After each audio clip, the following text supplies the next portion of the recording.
Hello there. Tonight we are going to explore the most relaxing facts about the human body to help you fall into a deep restorative sleep.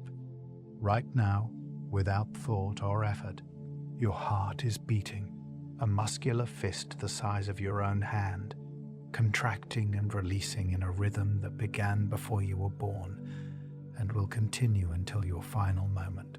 A faithful companion that has never once stopped working, never once asked for rest, pumping blood through 60,000 miles of vessels, delivering oxygen and nutrients to every cell, removing waste, maintaining the delicate balance that keeps you alive.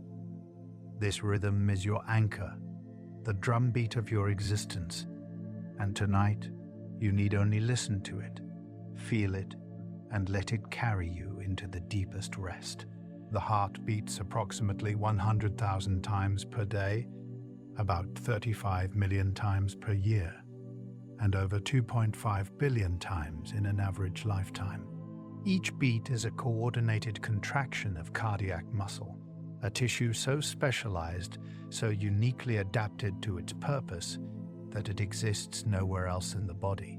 Cardiac muscle cells are striated like skeletal muscle, giving them strength, but they're also connected by intercalated discs, specialized junctions that allow electrical signals to pass rapidly from cell to cell, ensuring that the entire heart contracts in a synchronized wave. This coordination is essential. The heart must squeeze in a specific sequence, with the atria contracting first to push blood into the ventricles, then the ventricles contracting to push blood out to the lungs and body. The timing is precise, controlled by the heart's own electrical system, a network of specialized cells that generate and conduct electrical impulses without any input from the brain. The sinoatrial node, a small cluster of cells in the right atrium, is the heart's natural pacemaker. These cells spontaneously generate electrical impulses, about 60 to 100 times per minute, setting the rhythm for the entire heart. The impulse spreads across the atria, causing them to contract, then reaches the atrioventricular node, where it's briefly delayed to allow the atria to finish emptying. From there, the impulse travels down the bundle of His and into the Purkinje fibers, specialized conducting cells that rapidly spread the signal throughout the ventricles, triggering their contraction. This entire sequence takes less than a second, and it happens automatically, continuously, without conscious control. The heart has its own intelligence, its own rhythm, independent of the brain. Even if you could somehow remove a heart from the body and place it in a nutrient bath, it would continue to beat, driven by its intrinsic electrical system, a testament to the autonomy and resilience of this remarkable organ. The cardiac cycle, the sequence of events that occurs during one heartbeat, is a masterpiece of biological engineering. It begins with diastole, the relaxation phase, when the heart muscle is relaxed and the chambers fill with blood. The atria receive blood from the veins, the right atrium from the superior and inferior vena cava, the left atrium from the pulmonary veins. As the atria fill, pressure builds, and when it exceeds the pressure in the ventricles, the atrioventricular valves, the tricuspid valve on the right, the mitral valve on the left, open passively, allowing blood to flow into the ventricles. About 70% of ventricular filling happens passively during this phase, a gentle cascade of blood moving from higher pressure to lower pressure, following the simple physics of fluid dynamics. Then comes atrial systole, the contraction of the atria, which pushes the remaining 30% of blood into the ventricles. This atrial kick, as it's sometimes called, tops off the ventricles, ensuring they're filled to capacity before they contract. Immediately after atrial systole, ventricular systole begins, the powerful contraction of the ventricles that ejects blood from the heart.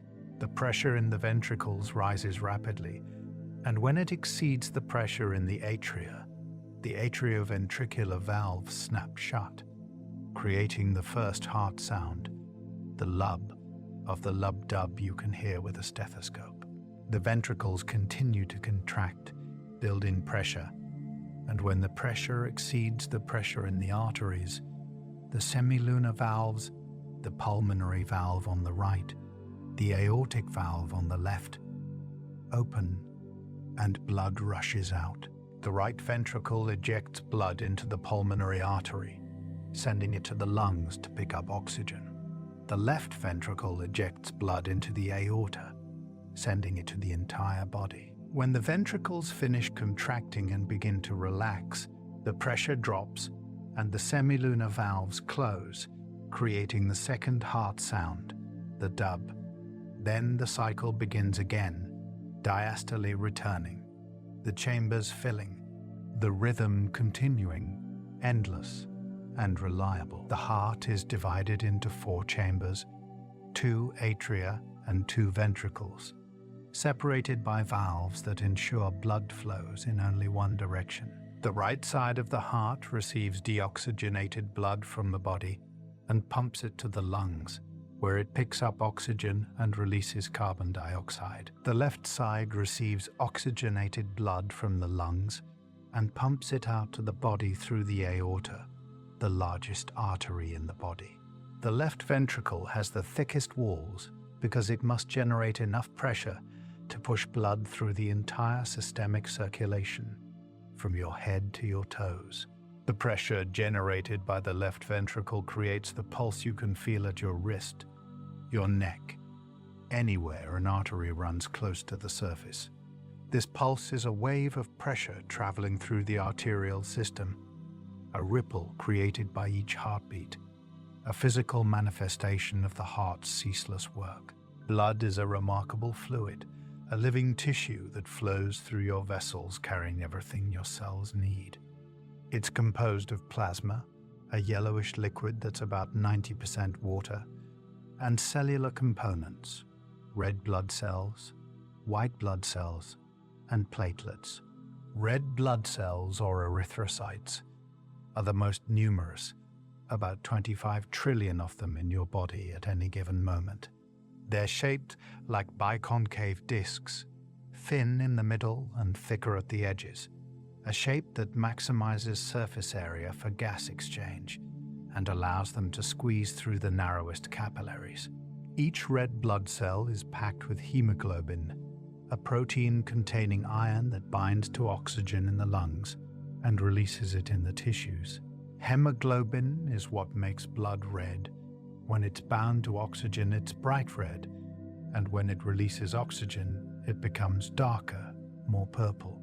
This is why arterial blood, fresh from the lungs, is bright red, while venous blood, returning from the tissues, is darker. Red blood cells are produced in the bone marrow at a staggering rate, about 2 million per second, to replace the cells that are constantly wearing out and being removed from circulation. Each red blood cell lives for about 120 days, circulating through the body, delivering oxygen, until it becomes old and damaged and is removed by the spleen or liver and broken down. The iron from the hemoglobin is recycled, used to make new red blood cells, while the rest of the molecule is converted to bilirubin, which gives bile its yellow color. This constant turnover, this continuous renewal, is happening right now. Even as you rest, even as you sleep, your body is always working, always maintaining, always replacing what's worn out with what's new. White blood cells, or leukocytes, are far less numerous than red blood cells, but equally essential. They're the defenders, the immune cells that patrol your bloodstream looking for invaders, bacteria, viruses, parasites, anything that doesn't belong. There are several types of white blood cells, each with specialized functions. Neutrophils are the most common quick responders that engulf and destroy bacteria. Lymphocytes include T cells and B cells, which coordinate the adaptive immune response and produce antibodies. Monocytes mature into macrophages, large cells that consume debris and pathogens. Eosinophils and basophils are involved in allergic responses and fighting parasites. Together, these cells form a sophisticated defense system, constantly vigilant, constantly protecting you from threats both external and internal. Platelets, or thrombocytes, are tiny cell fragments that play a crucial role in blood clotting. When a blood vessel is damaged, platelets rush to the site, sticking to the damaged tissue and to each other, forming a plug that stops the bleeding. They also release chemical signals that activate the clotting cascade, a complex series of reactions that ultimately produces fibrin, a protein that forms a mesh over the platelet plug, creating a stable clot. This process happens automatically, within seconds of an injury, preventing excessive blood loss and giving the tissue time to heal. Once the tissue is repaired, the clot is dissolved and removed, and normal blood flow resumes. This balance between clotting and clot dissolution is carefully regulated. Too much clotting can lead to dangerous blockages, while too little can lead to excessive bleeding. The circulatory system is a closed loop, a network of vessels that carries blood from the heart to the tissues and back again. Arteries carry blood away from the heart, branching into smaller and smaller vessels, arterioles, then capillaries, the tiniest vessels where the actual exchange of oxygen, nutrients, and waste occurs. Capillaries are so small that red blood cells must pass through them in single file, and their walls are only 1 cell thick, allowing oxygen and nutrients to diffuse out into the surrounding tissues, while carbon dioxide and waste products diffuse in. From the capillaries, blood flows into venules, then veins, which carry it back to the heart. Veins have thinner walls than arteries because the pressure is lower, and many veins, especially in the legs, have one-way valves to prevent blood from flowing backward, ensuring that it always moves toward the heart, despite the pull of gravity. The total length of all the blood vessels in your body is astonishing. About 60,000 miles, enough to circle the Earth more than twice. If you could lay out all your arteries, veins, and capillaries end to end, they would stretch from New York to Los Angeles and back, and then some. Most of this length is made up of capillaries, the microscopic vessels that permeate every tissue, ensuring that no cell is more than a few cell widths away from a blood supply. This extensive network is necessary because diffusion, the process by which oxygen and nutrients move from blood to cells, only works over very short distances. The circulatory system brings blood close to every cell, allowing diffusion to do its work, maintaining the delicate chemical balance that keeps cells alive. The heart responds to the body's needs, adjusting its rate and force of contraction based on signals from the nervous system and hormones in the blood. When you exercise, when you're stressed, when you're excited, the sympathetic nervous system releases norepinephrine, which increases heart rate and contractility, pumping more blood to deliver more oxygen to working muscles. When you rest, when you relax, when you sleep, the parasympathetic nervous system releases acetylcholine, which slows the heart rate, allowing it to beat more gently, more slowly, conserving energy. Right now, as you settle into sleep, your parasympathetic system is taking over. Your heart rate is slowing, your blood pressure is dropping, and your body is entering a state of deep rest and repair. The heart itself needs blood, needs oxygen, needs nutrients, and it receives these through the coronary arteries, vessels that branch off the aorta and wrap around the heart muscle, delivering oxygenated blood to the cardiac tissue. The heart works so hard, contracts so continuously that it requires a rich blood supply, and any blockage in the coronary arteries can quickly lead to damage. But in a healthy heart, the coronary circulation is robust, delivering everything the heart needs to continue its ceaseless work to maintain the rhythm that sustains your life.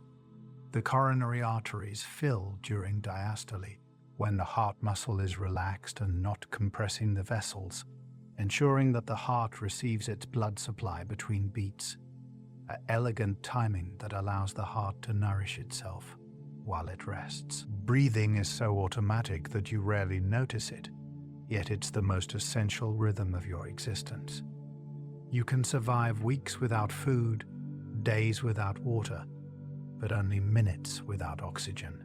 Right now, your lungs are expanding and contracting, drawing air in and pushing it out, extracting oxygen from the atmosphere and releasing carbon dioxide, maintaining the delicate balance of gases in your blood that keeps every cell alive. Each breath is a miracle of engineering, a coordinated dance of muscles, airways, and tiny air sacs that brings the outside world into intimate contact with your bloodstream. Tonight, we explore this silent expansion, this gentle rhythm that sustains you, and discover that breathing is not just a mechanical process, but a profound connection between your body and the world around you. You breathe about 12 to 20 times per minute. At rest, taking in about half a liter of air with each breath. That's roughly 17,000 to 30,000 breaths per day, moving about 11,000 liters of air through your lungs. Over a lifetime, you'll take approximately 600 million breaths each, one bringing oxygen to your cells and removing the carbon dioxide they produce.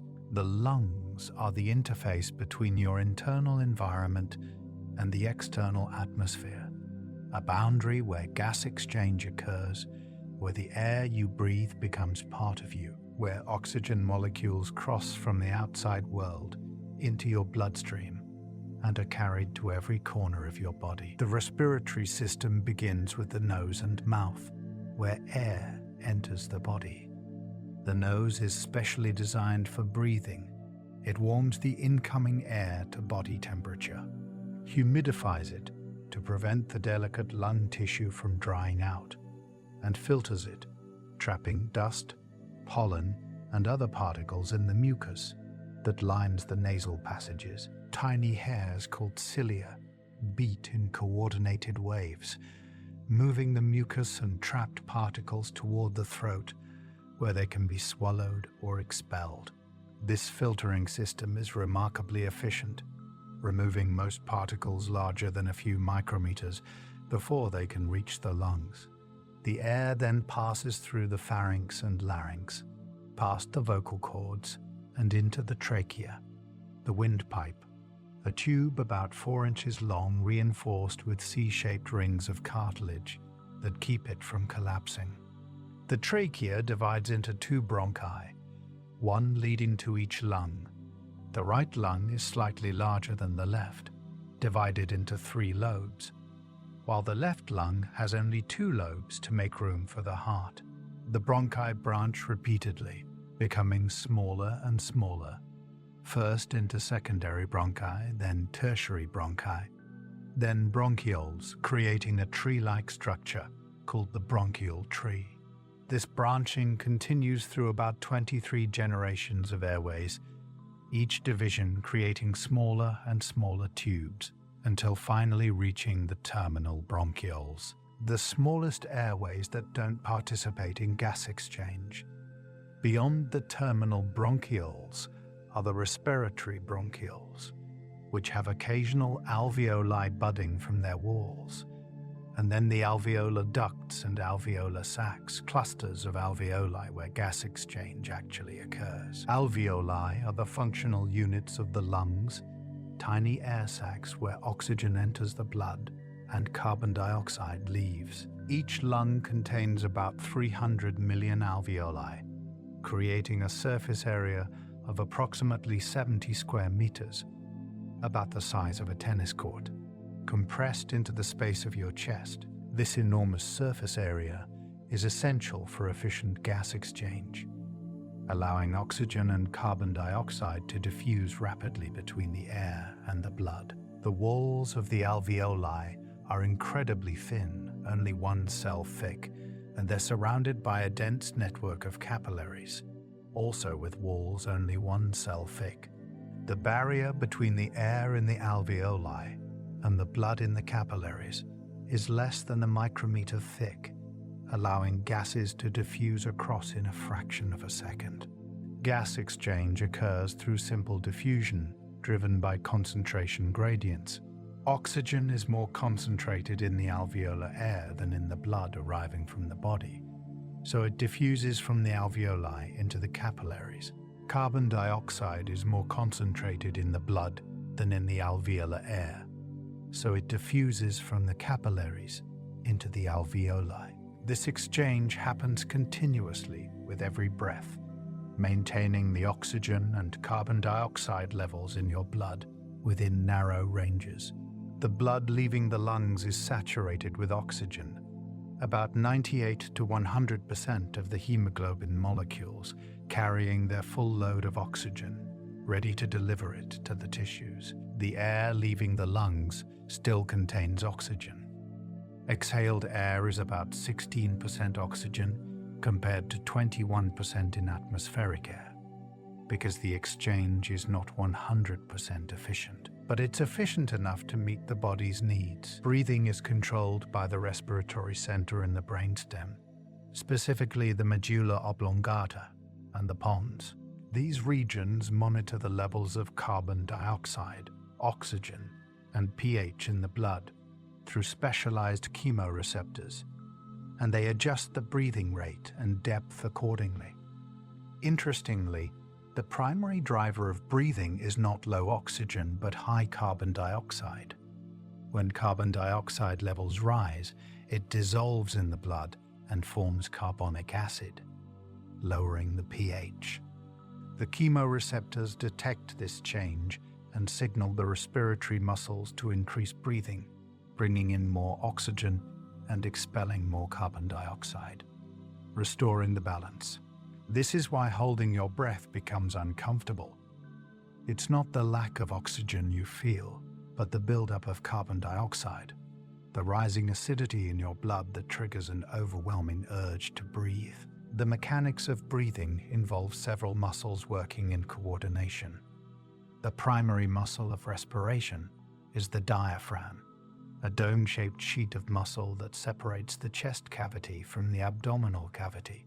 When the diaphragm contracts, it flattens and moves downward, increasing the volume of the chest cavity. At the same time, the external intercostal muscles between the ribs contract, lifting the rib cage upward and outward, further expanding the chest. This expansion creates negative pressure inside the lungs relative to the outside air, and air flows in to equalize the pressure. This is inhalation. Exhalation at rest is mostly passive.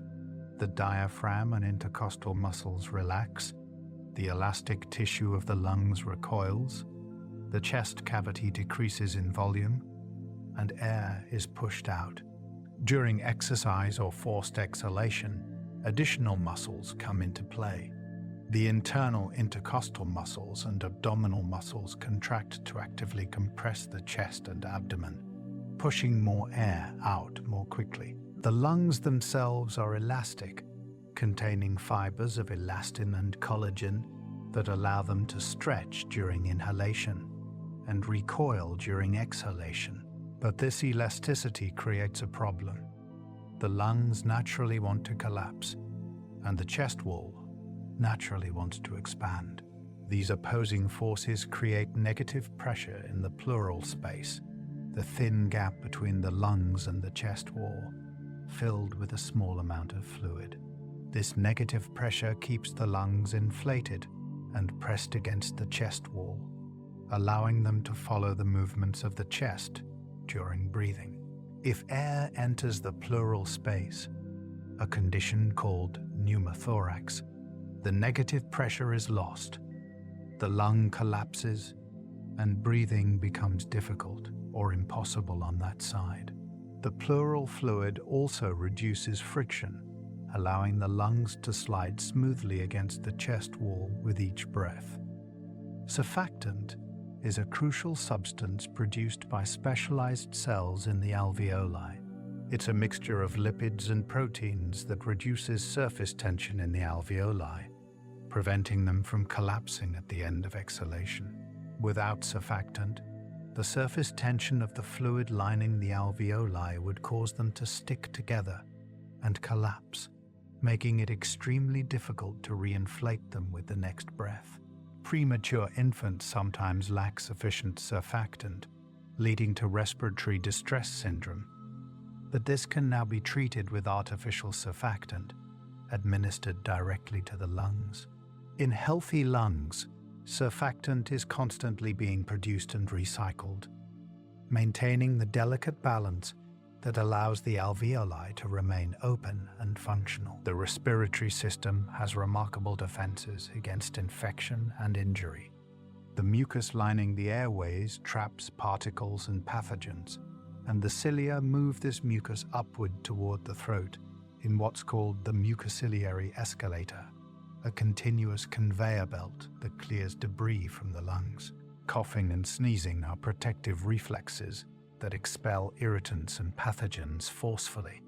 A cough can propel air at speeds up to 50 miles per hour, while a sneeze can reach 100 miles per hour.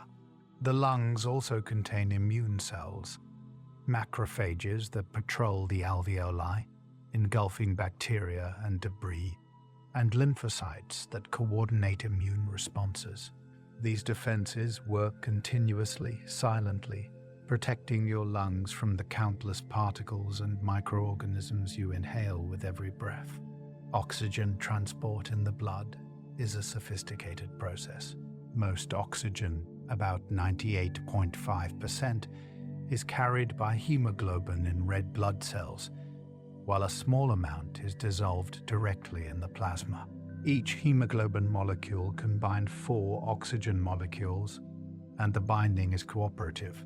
Once one oxygen binds, it becomes easier for the next one to bind, creating a sigmoid-shaped oxygen-hemoglobin dissociation curve. This curve means that hemoglobin loads up with oxygen efficiently in the lungs, where oxygen concentration is high, and releases it efficiently in the tissues, where oxygen concentration is low. The curve shifts in response to conditions in the tissues. Higher temperature, lower pH, and higher carbon dioxide levels all cause hemoglobin to release oxygen more readily, ensuring that active tissues with high metabolic rates receive more oxygen. Carbon dioxide transport is equally sophisticated. About 7% of carbon dioxide is dissolved in plasma. About 23% binds to hemoglobin, and the remaining 70% is converted to bicarbonate ions in the red blood cells through a reaction catalyzed by the enzyme carbonic anhydrase. This conversion is reversible.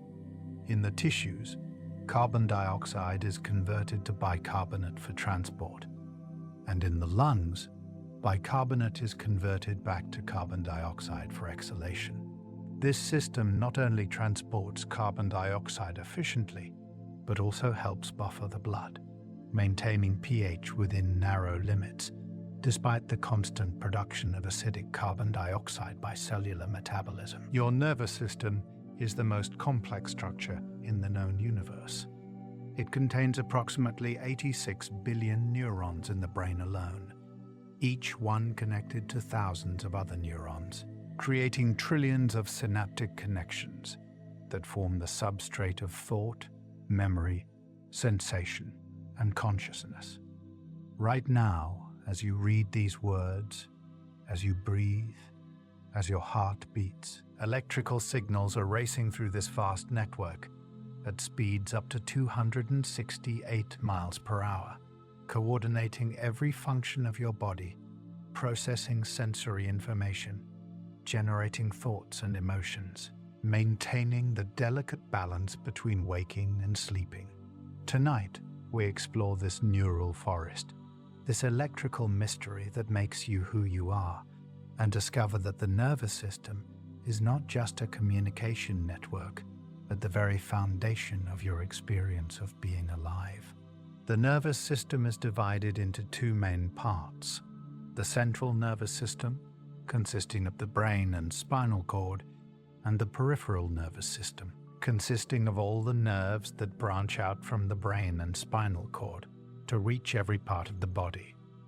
The central nervous system is the command center, processing information and generating responses. The peripheral nervous system is the communication network, carrying sensory information from the body to the central nervous system and carrying motor commands from the central nervous system to the muscles and glands.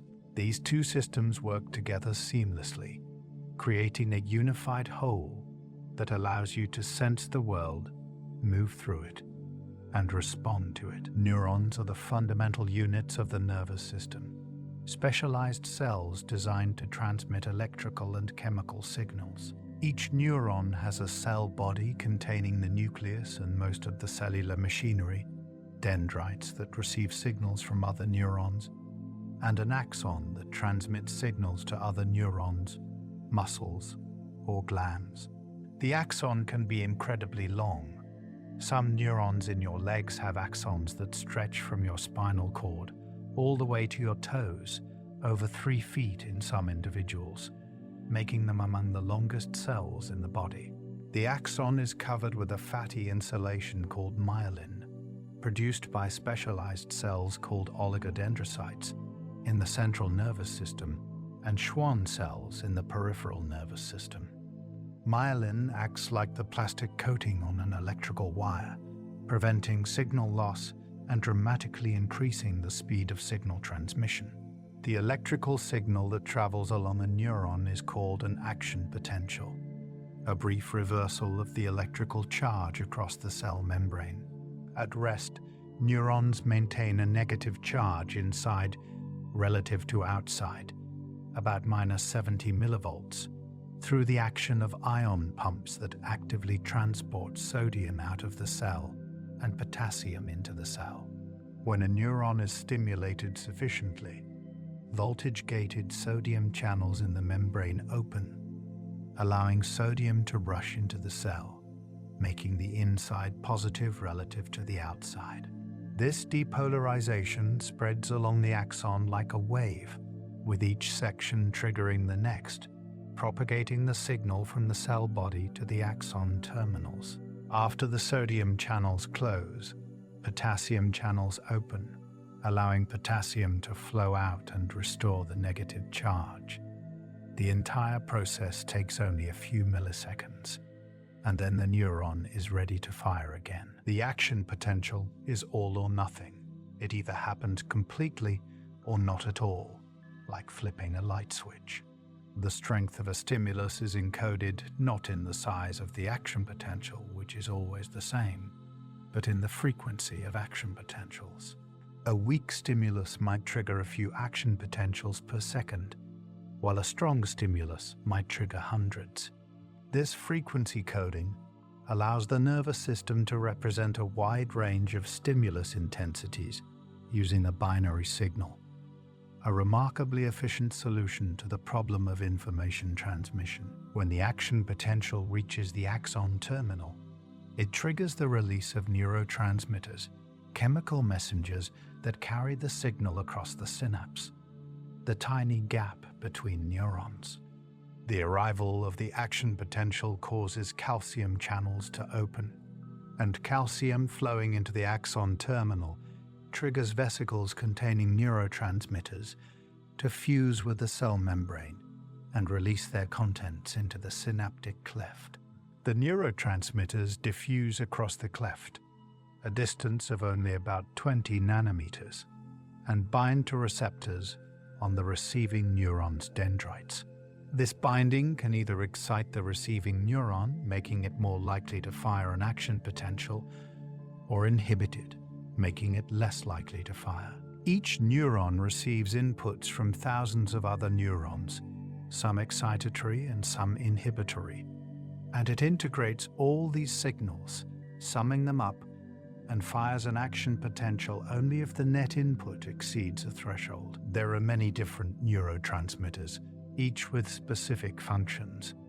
Glutamate is the main excitatory neurotransmitter in the brain, involved in learning and memory. GABA is the main inhibitory neurotransmitter, promoting calm and reducing anxiety. Dopamine is involved in reward, motivation, and movement. Serotonin regulates mood, appetite, and sleep. Norepinephrine is involved in alertness and the stress response. Acetylcholine is involved in muscle contraction and memory. Each neurotransmitter binds to specific receptors, and the same neurotransmitter can have different effects in different parts of the brain depending on which receptors are present. This chemical diversity allows the nervous system to fine-tune its responses to create complex patterns of activity that underlie all mental processes. The brain is the most complex organ in the body, containing about 86 billion neurons, and perhaps 10 times as many glial cells, supporting cells that nourish neurons, remove waste, and modulate synaptic transmission. The brain is divided into several major regions, each with specialized functions. The cerebrum, the largest part, is divided into two hemispheres connected by the corpus callosum, a thick bundle of nerve fibers. The cerebral cortex, the outer layer of the cerebrum, is responsible for higher cognitive functions: thinking, planning, language, consciousness. It's divided into 4 lobes. The frontal lobe, involved in decision-making, planning, and movement. The parietal lobe, involved in processing sensory information and spatial awareness.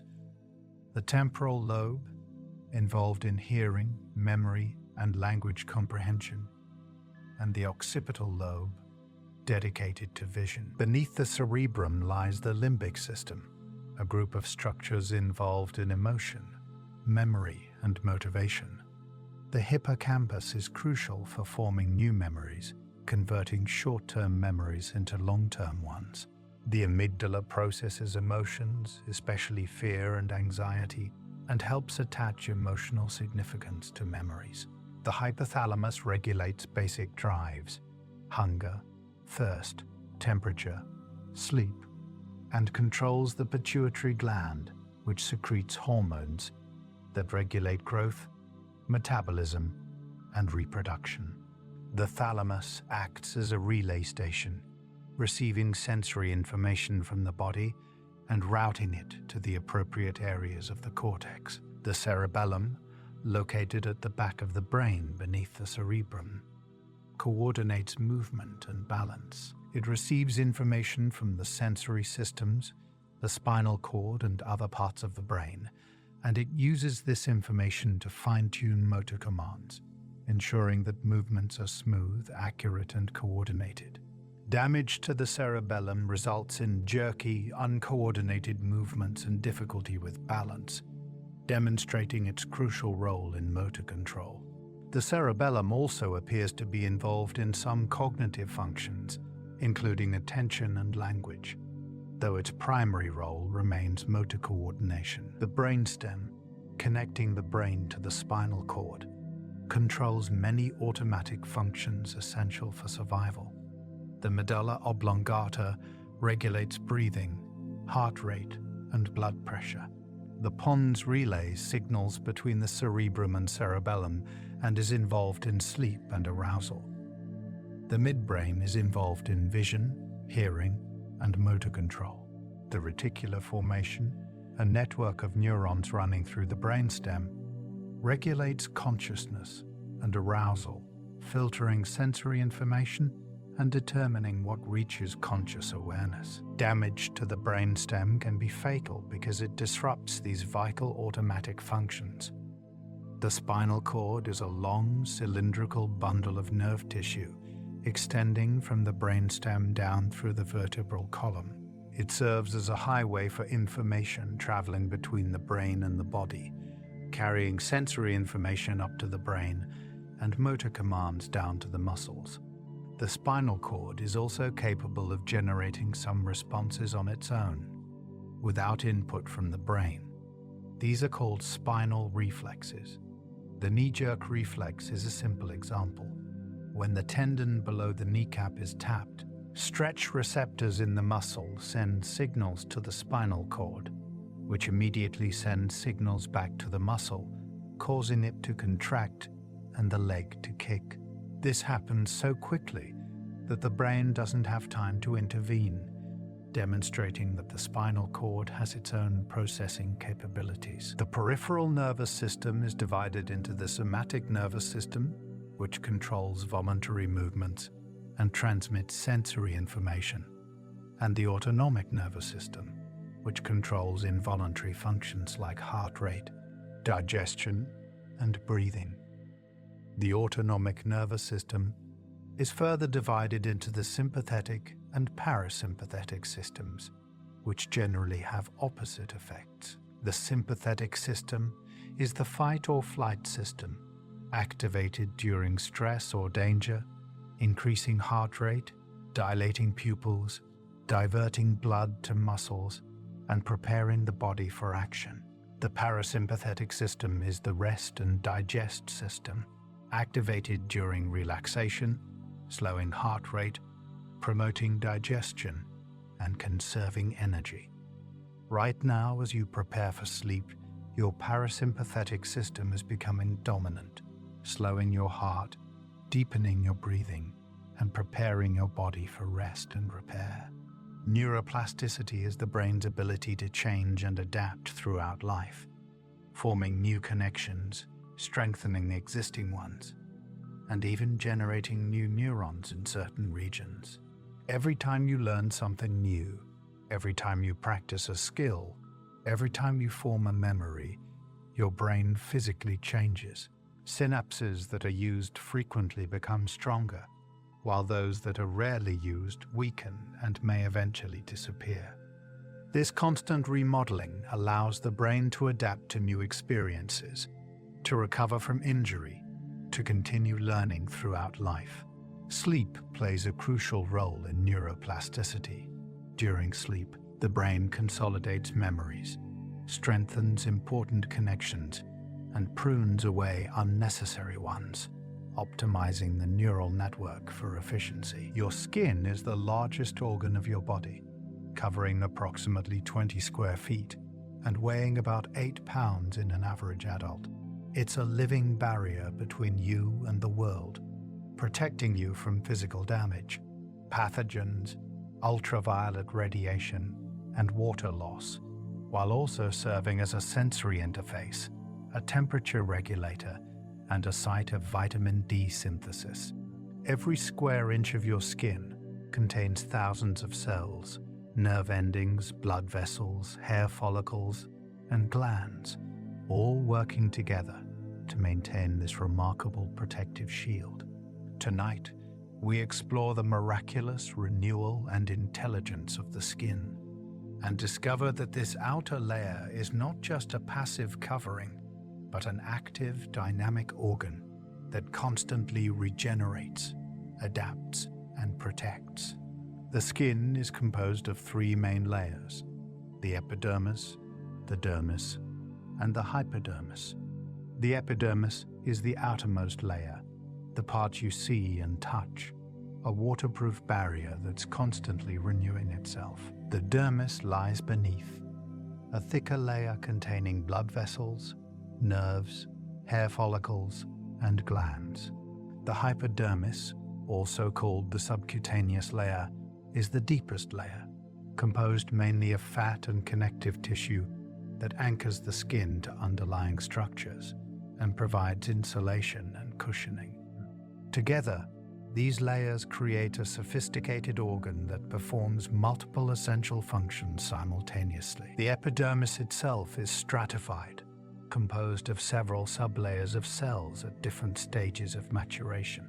The deepest layer, the stratum basale, contains stem cells that continuously divide, producing new cells that push older cells toward the surface.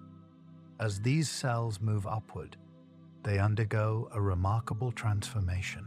They flatten, lose their nuclei and organelles, and fill with keratin, a tough, fibrous protein that provides strength and waterproofing.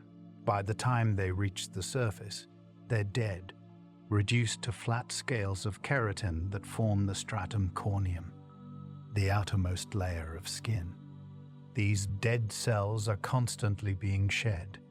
You lose about 30 to 40,000 dead skin cells every minute, roughly 9 pounds of skin cells per year. The dust in your home is largely composed of these shed skin cells, a constant reminder of your body's continuous renewal.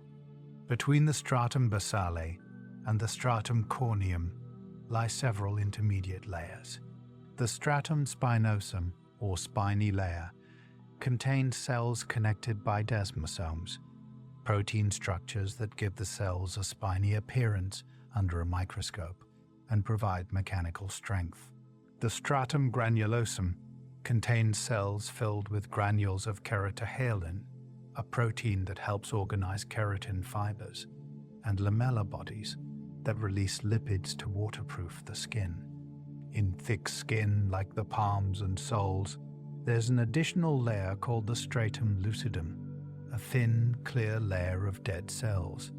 This stratification creates a gradient from living, dividing cells at the base, to dead, protective cells at the surface, an elegant solution to the problem of creating a durable barrier while maintaining the ability to repair and renew. The entire epidermis renews itself approximately every 28 days, though this rate slows with age.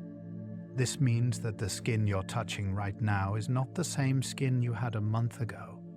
It's been completely replaced, cell by cell, in a continuous process of regeneration. This renewal is essential for maintaining the skin's protective function, replacing damaged cells, healing minor injuries, and adapting to environmental stresses.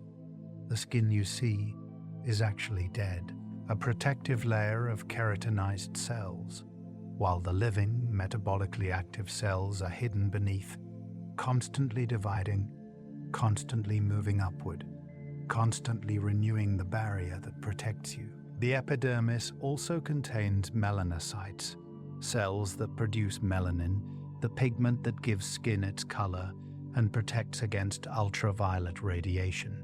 When your skin is exposed to sunlight, melanocytes increase melanin production, darkening the skin. This is a tan, a protective response to UV damage. Melanin absorbs UV radiation, preventing it from penetrating deeper into the skin, where it could damage DNA and cause mutations.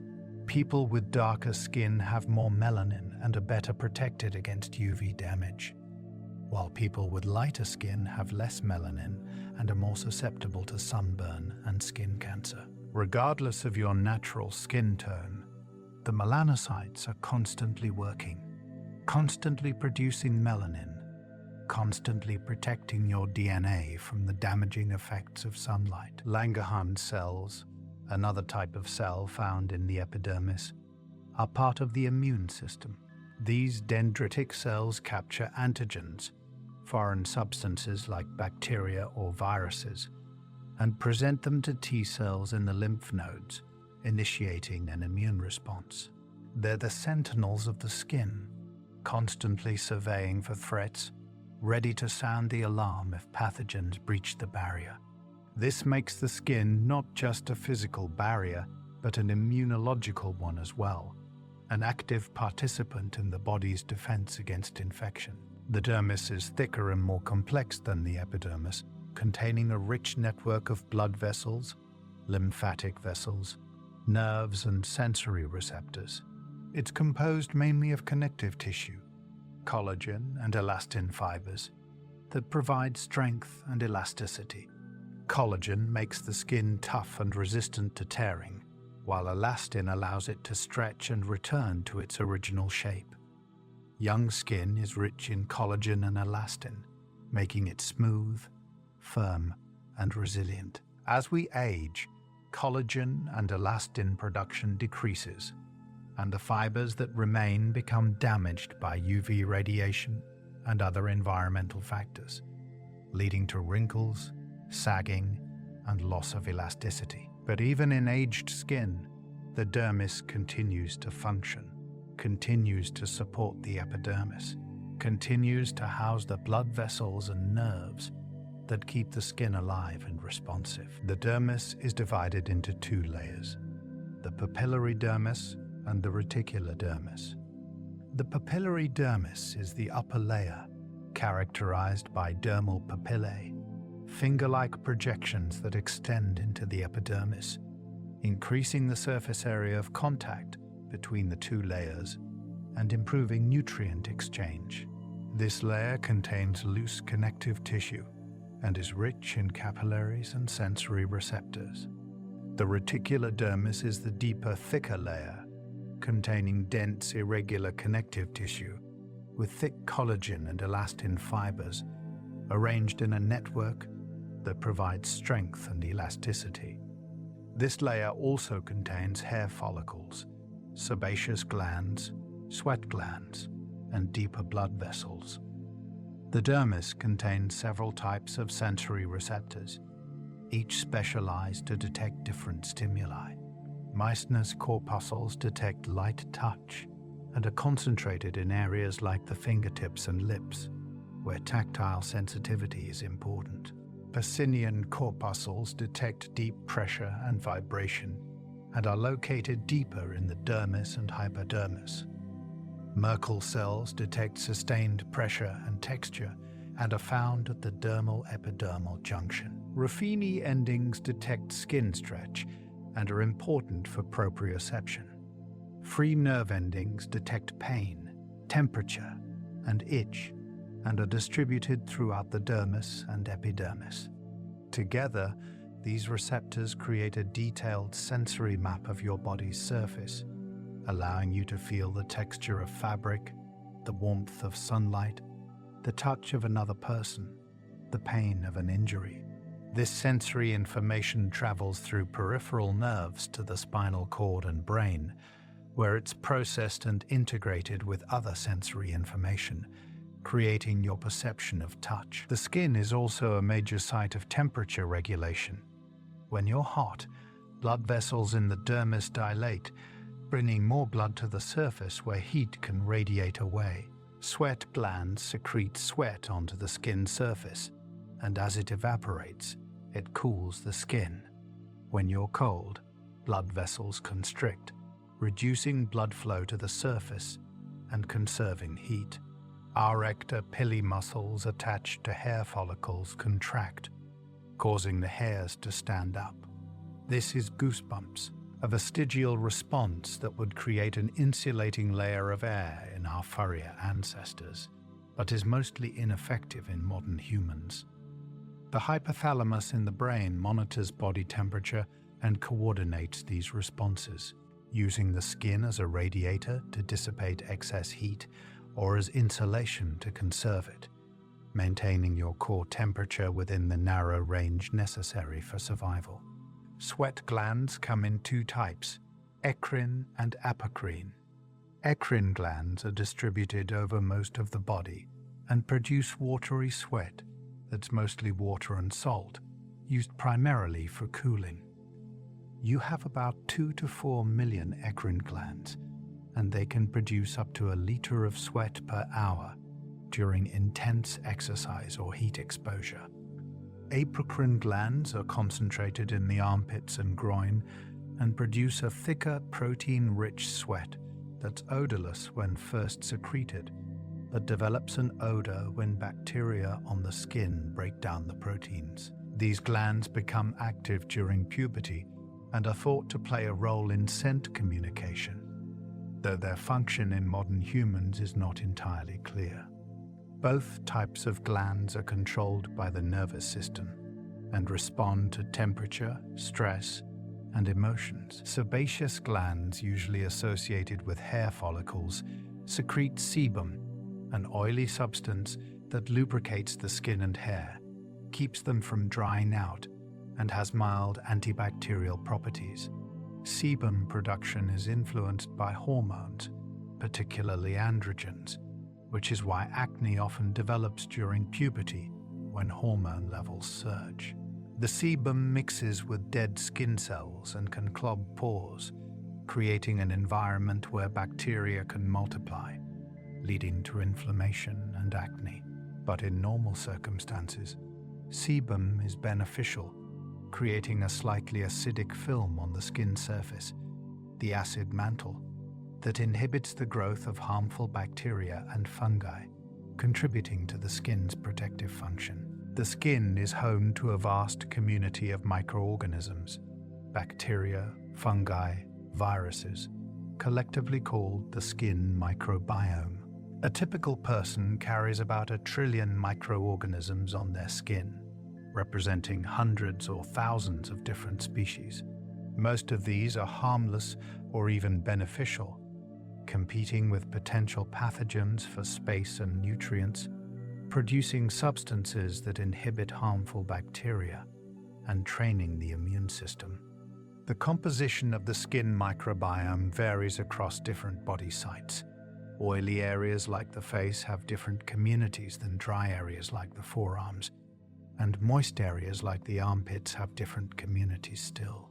This microbial ecosystem is part of you, a living layer that contributes to your health and protection, a reminder that you're not a single organism, but a complex community. The skin plays a crucial role in vitamin D synthesis.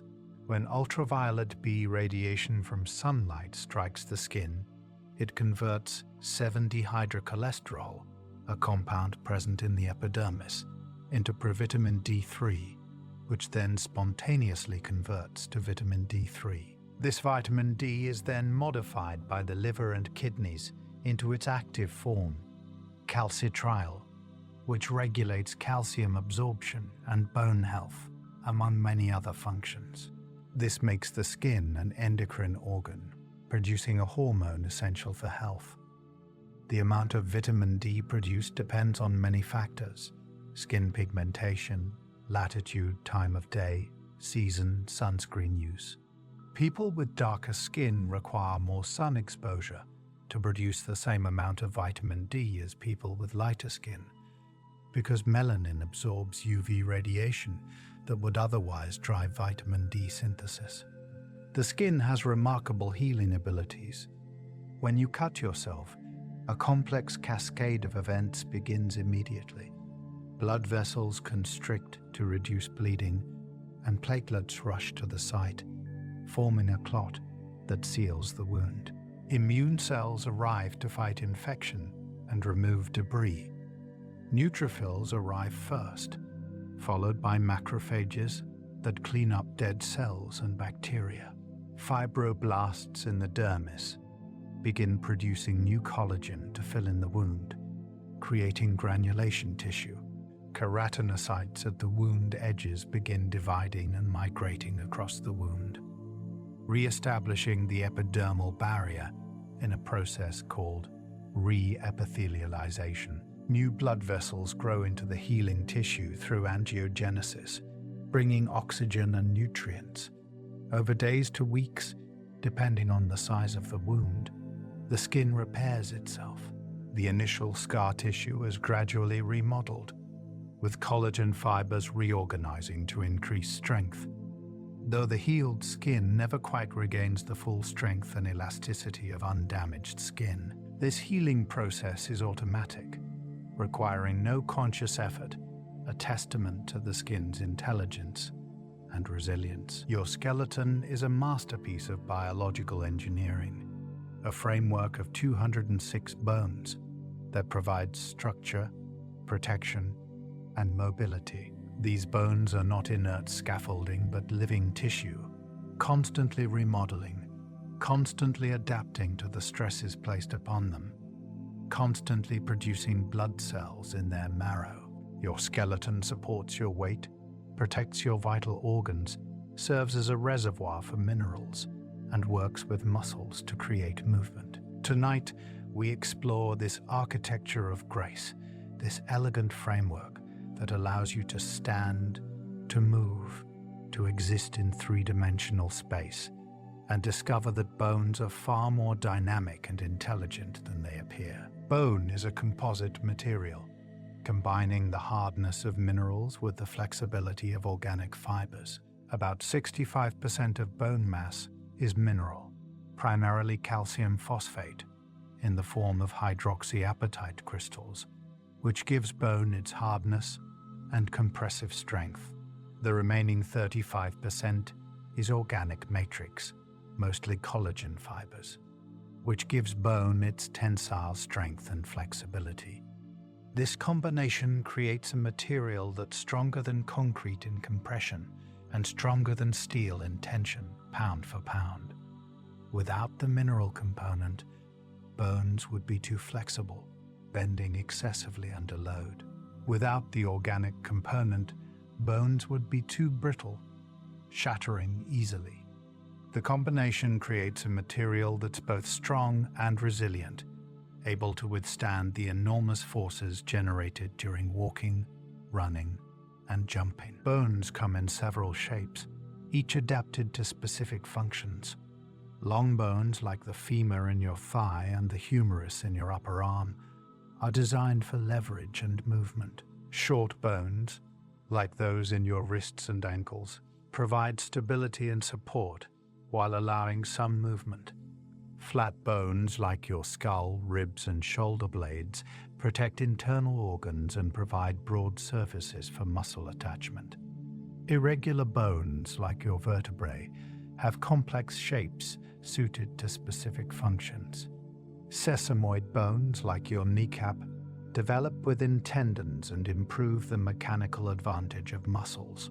Each bone is precisely shaped for its role, sculpted by evolution and by the mechanical forces it experiences during development and throughout life. The structure of a long bone reveals the sophistication of skeletal design. The shaft, or diaphysis, is a hollow cylinder of compact bone surrounding a central cavity filled with yellow bone marrow, mostly fat. This hollow design is incredibly efficient. It provides maximum strength with minimum weight, the same principle used in engineering to design everything from airplane wings to bicycle frames. The ends of the bone, the epiphyses, are filled with spongy bone, also called trabecular or cancellous bone, a lattice of thin struts arranged along the lines of stress. This arrangement provides strength where it's needed, while minimizing weight. The surfaces of the epiphyses are covered with articular cartilage, a smooth, slippery tissue that reduces friction in joints. Between the diaphysis and epiphysis in growing bones is the epiphyseal plate, or growth plate, a layer of cartilage where bone growth occurs. Compact bone, which forms the outer shell of all bones, and the shaft of long bones, has a complex microscopic structure. It's organized into osteons, cylindrical units about 1 millimeter long and a fraction of a millimeter in diameter. Each osteon consists of concentric layers of bone matrix, called lamellae, surrounding a central canal that contains blood vessels and nerves. Osteocytes, mature bone cells, sit in small spaces called lacunae between the lamellae, and they're connected to each other and to the central canal by tiny channels called canaliculi. This network allows nutrients and waste to diffuse through the bone matrix, keeping the osteocytes alive even though they're embedded in a hard, mineralized matrix. The osteons are aligned along the long axis of the bone, parallel to the direction of stress, maximizing strength. Spongy bone has a different structure, consisting of a network of thin plates and rods called trabeculae. The spaces between the trabeculae are filled with red bone marrow, the site of blood cell production. The trabeculae are not randomly arranged. They're aligned along the lines of stress, creating a structure that's incredibly strong for its weight. This arrangement was first described by the engineer and anatomist Julius Wolff in the 19th century, who noted that bone adapts its structure to the mechanical loads it experiences. This is Wolff's law. Bones become stronger and denser in response to increased stress, and weaker and less dense in response to decreased stress. This is why astronauts lose bone density in microgravity, and why weight-bearing exercise strengthens bones. Your skeleton is constantly sensing the forces acting on it and remodeling itself accordingly, a dynamic process that continues throughout life. Bone remodeling is carried out by two types of cells, osteoclasts and osteoblasts. Osteoclasts are large multinucleated cells that break down bone, secreting acids and enzymes that dissolve the mineral and digest the organic matrix. Osteoblasts are cells that build new bone, secreting collagen and other proteins that form the organic matrix, which then mineralizes. These two cell types work together in a coordinated process. Osteoclasts carve out small cavities in the bone surface, and then osteoblasts fill in these cavities with new bone. The entire skeleton is remodeled this way, with about 10% of the adult skeleton being replaced each year. This remodeling serves several purposes. It repairs micro-damage that accumulates from normal use. It allows bones to adapt to changing mechanical loads, and it releases calcium from bone into the bloodstream when blood calcium levels drop. Calcium is essential for many physiological processes: muscle contraction, nerve transmission, blood clotting, enzyme function. The skeleton serves as a vast reservoir of calcium, containing about 99% of the body's total calcium. When blood calcium levels drop, the parathyroid gland secretes parathyroid hormone, which stimulates osteoclasts to break down bone and release calcium into the blood. When blood calcium levels rise, the thyroid gland secretes calcitonin, which inhibits osteoclasts and stimulates osteoblasts, promoting calcium deposition in bone. This hormonal regulation maintains blood calcium within narrow limits, essential for normal physiological function, even if it means sacrificing bone density. This is why adequate calcium intake is important. It allows the body to maintain blood calcium levels without depleting the skeleton. Bone marrow is the soft tissue inside bones, and it comes in two types: red marrow and yellow marrow. Red marrow is the site of hematopoiesis, the production of blood cells. It contains stem cells that can differentiate into red blood cells, white blood cells, and platelets. In infants, all bone marrow is red, actively producing blood cells. As we age, much of the red marrow in the long bones is replaced by yellow marrow, which is mostly fat. But red marrow persists in the flat bones, the sternum, ribs, pelvis, skull, and vertebrae, and in the ends of long bones. The red marrow produces about 200 billion red blood cells, 10 billion white blood cells, and 400 billion platelets every day, a staggering rate of production that continues throughout life, replacing cells that wear out and maintaining the populations necessary for oxygen transport, immune function, and blood clotting. Joints are where bones meet, and they're classified by their structure and the amount of movement they allow. Fibrous joints, like the sutures between skull bones, have no joint cavity and allow little or no movement. Cartilaginous joints, like the intervertebral discs between vertebrae, have cartilage between the bones and allow limited movement. Synovial joints, like the knee, hip, shoulder, and elbow, have a fluid-filled joint cavity and allow considerable movement. Synovial joints are the most complex, with several specialized structures. The articulating surfaces are covered with articular cartilage. which reduces friction and absorbs shock.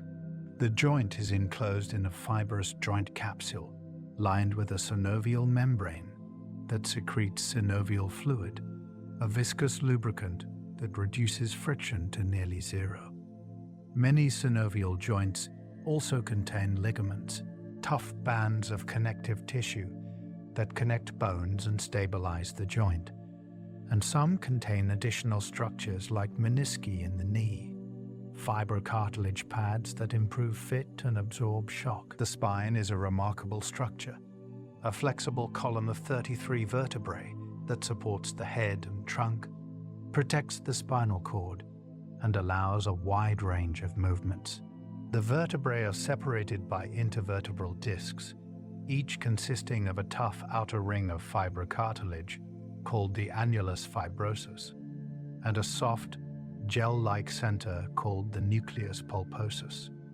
These discs act as shock absorbers, cushioning the vertebrae and allowing the spine to bend and twist. The discs are under constant pressure, and they lose water during the day as you stand and move, making you slightly shorter by evening.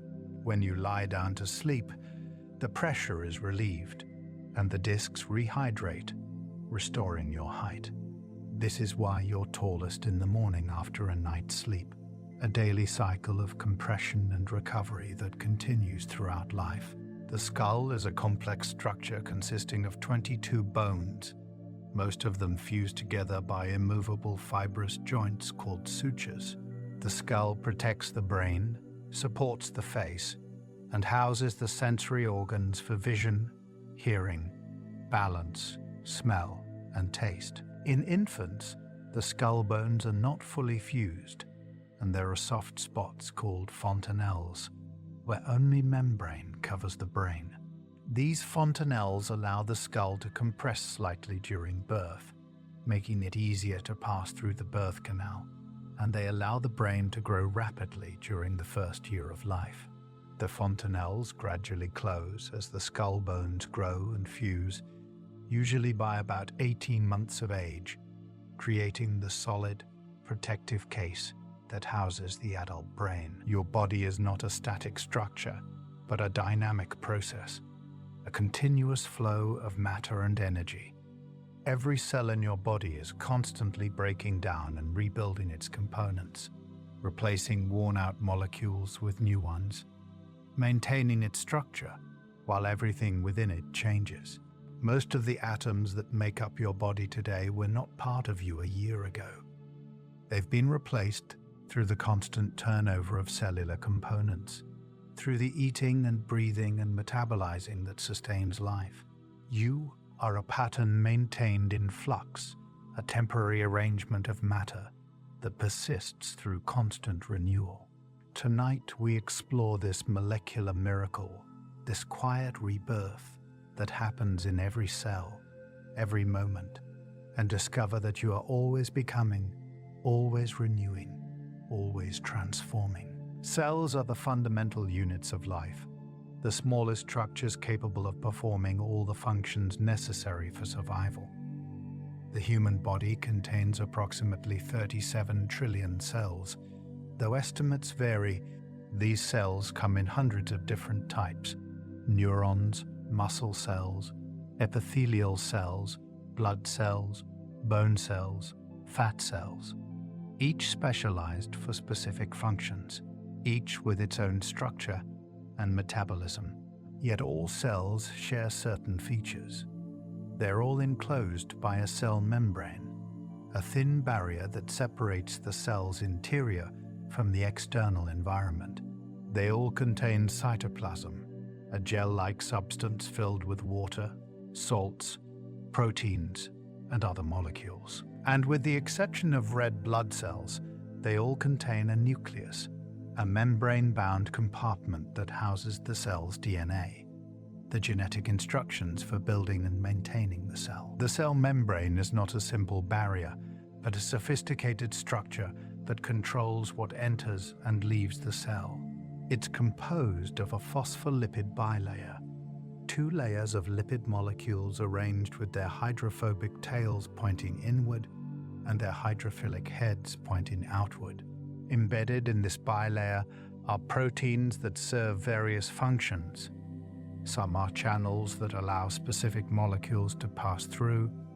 Some are pumps that actively transport molecules against concentration gradients. Some are receptors that detect signals from other cells. And some are enzymes that catalyze reactions at the cell surface. The membrane is fluid, with lipids and proteins able to move laterally within the bilayer, giving it flexibility and allowing it to repair small tears. This fluid mosaic structure creates a selective barrier that maintains the cell's internal environment while allowing communication and exchange with the outside world. Inside the cell, the cytoplasm is highly organized, filled with organelles, specialized structures that perform specific functions. Mitochondria are the powerhouses of the cell, generating ATP, the energy currency that drives most cellular processes. Each cell contains hundreds to thousands of mitochondria, depending on its energy needs. Muscle cells and neurons, which have high energy demands, contain more mitochondria than less active cells. Mitochondria have their own DNA, separate from the nuclear DNA, and they reproduce independently within the cell, a legacy of their evolutionary origin as free-living bacteria that were engulfed by ancestral cells billions of years ago. This endosymbiotic relationship has been maintained ever since, with mitochondria providing energy and the cell providing protection and nutrients. The endoplasmic reticulum is a network of membranes that extends throughout the cytoplasm, creating a series of interconnected channels and sacs.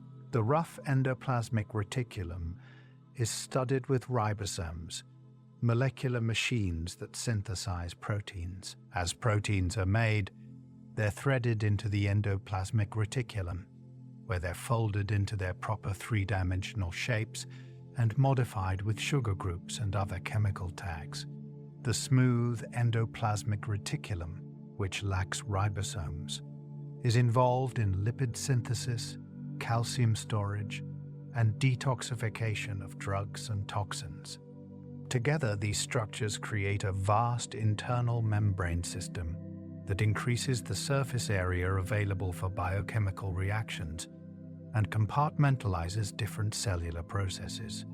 The Golgi apparatus receives proteins and lipids from the endoplasmic reticulum, further modifies them, sorts them, and packages them into vesicles for transport to their final destinations. It's like a cellular post office, ensuring that each molecule reaches the right location. Some are sent to the cell membrane, some to lysosomes, some are secreted outside the cell. The Golgi apparatus consists of a stack of flattened membrane sacs, and molecules move through this stack, being modified at each level until they emerge properly processed and packaged. Lysosomes are membrane-bound organelles filled with digestive enzymes that break down worn-out cellular components, engulfed bacteria, and other materials that need to be recycled. They're the cell's recycling centers, breaking down complex molecules into simple building blocks that can be reused. The membrane surrounding the lysosome protects the rest of the cell from these powerful enzymes, which would damage cellular structures if released. When a lysosome fuses with a vesicle containing material to be digested, the enzymes break down the contents, and the resulting simple molecules, amino acids, sugars, fatty acids, are transported out of the lysosome and reused by the cell. Autophagy, meaning self-eating, is a process by which cells break down and recycle their own components. When a cell is stressed, starved, or damaged, it can engulf portions of its own cytoplasm, including damaged organelles, in a membrane-bound structure called an autophagosome. The autophagosome then fuses with a lysosome, and the contents are digested and recycled. This process is essential for cellular health, removing damaged components that could interfere with normal function and providing building blocks when nutrients are scarce. Autophagy increases during fasting and exercise, and it declines with age, which may contribute to the accumulation of cellular damage associated with aging. Recent research suggests that enhancing autophagy through dietary interventions or drugs might promote health and longevity. Proteins are the workhorses of the cell, performing most cellular functions. Enzymes catalyze biochemical reactions. Structural proteins provide support and shape. Transport proteins move molecules across membranes. Signaling proteins coordinate cellular activities, and antibodies defend against pathogens.